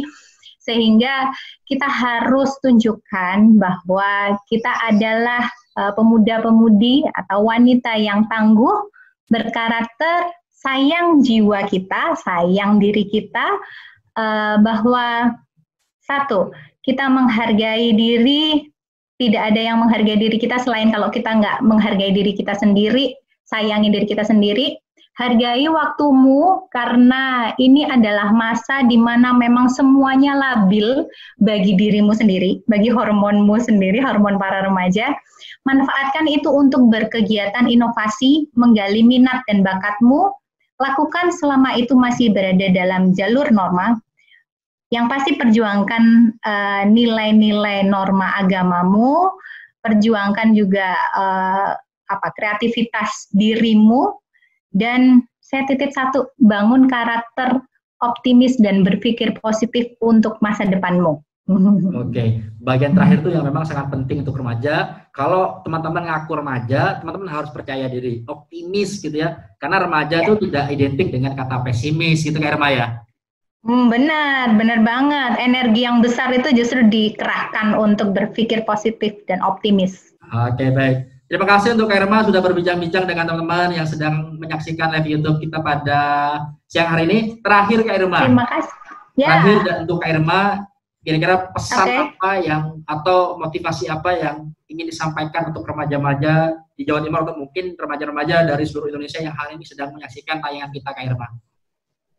Oke, untuk para remaja hebat dan berencana saat ini di seluruh Indonesia, saya harap kalian punya mental yang tangguh hadapi perjuangan ini. Saat ini perjuangan kita memang bukan secara fisik aja, kita bangun secara pemikiran, pemikiran terbuka, kemudian mari kita sama-sama untuk melakukan suatu hal yang jangan berpikir untuk diri sendiri, tapi berpikir juga untuk yang lain. Saya titip satu lah, coba buat usaha dari kreativitas diri kalian masing-masing. Insya Allah itu yang akan membuat keterampilan life skillmu yang dipandang orang, yang dihargai orang, dan itu berguna untuk masa depan.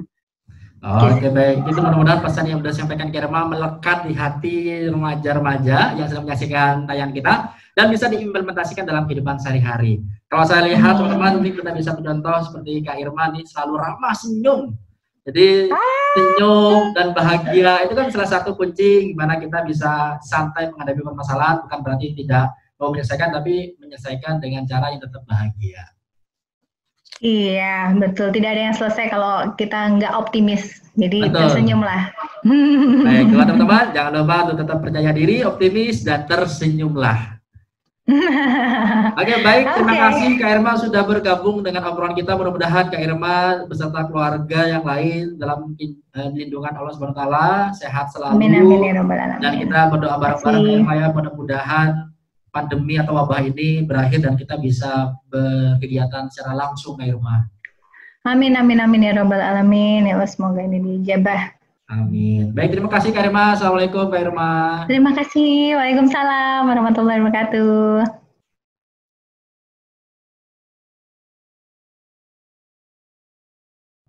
Sebelum kita akhiri, terakhir saya ingin minta pendapat atau motivasi terbesar dari para narasumber untuk teman-teman remaja, khususnya untuk Bunda juga, karena ini memperingati momentum Hari Kartini Bunda, khususnya untuk Kartini muda. Nah, Kartini milenial saat ini apa yang harusnya mereka kerjakan ya? Para Kartini dan Kartono. Pesan Bunda, jadilah Kartini dan Kartono yang menjadi atau yang berkualitas. Betul. Apapun pokoknya yang berkualitas, dan hadapi musim pandemi ini dengan sesuatu yang bermanfaat. Benar. Dan menghadapi di bulan Ramadan, Bunda ucapkan selamat menunaikan ibadah puasa di bulan Ramadan. Semoga amal ibadah kita diterima oleh sisi Allah SWT.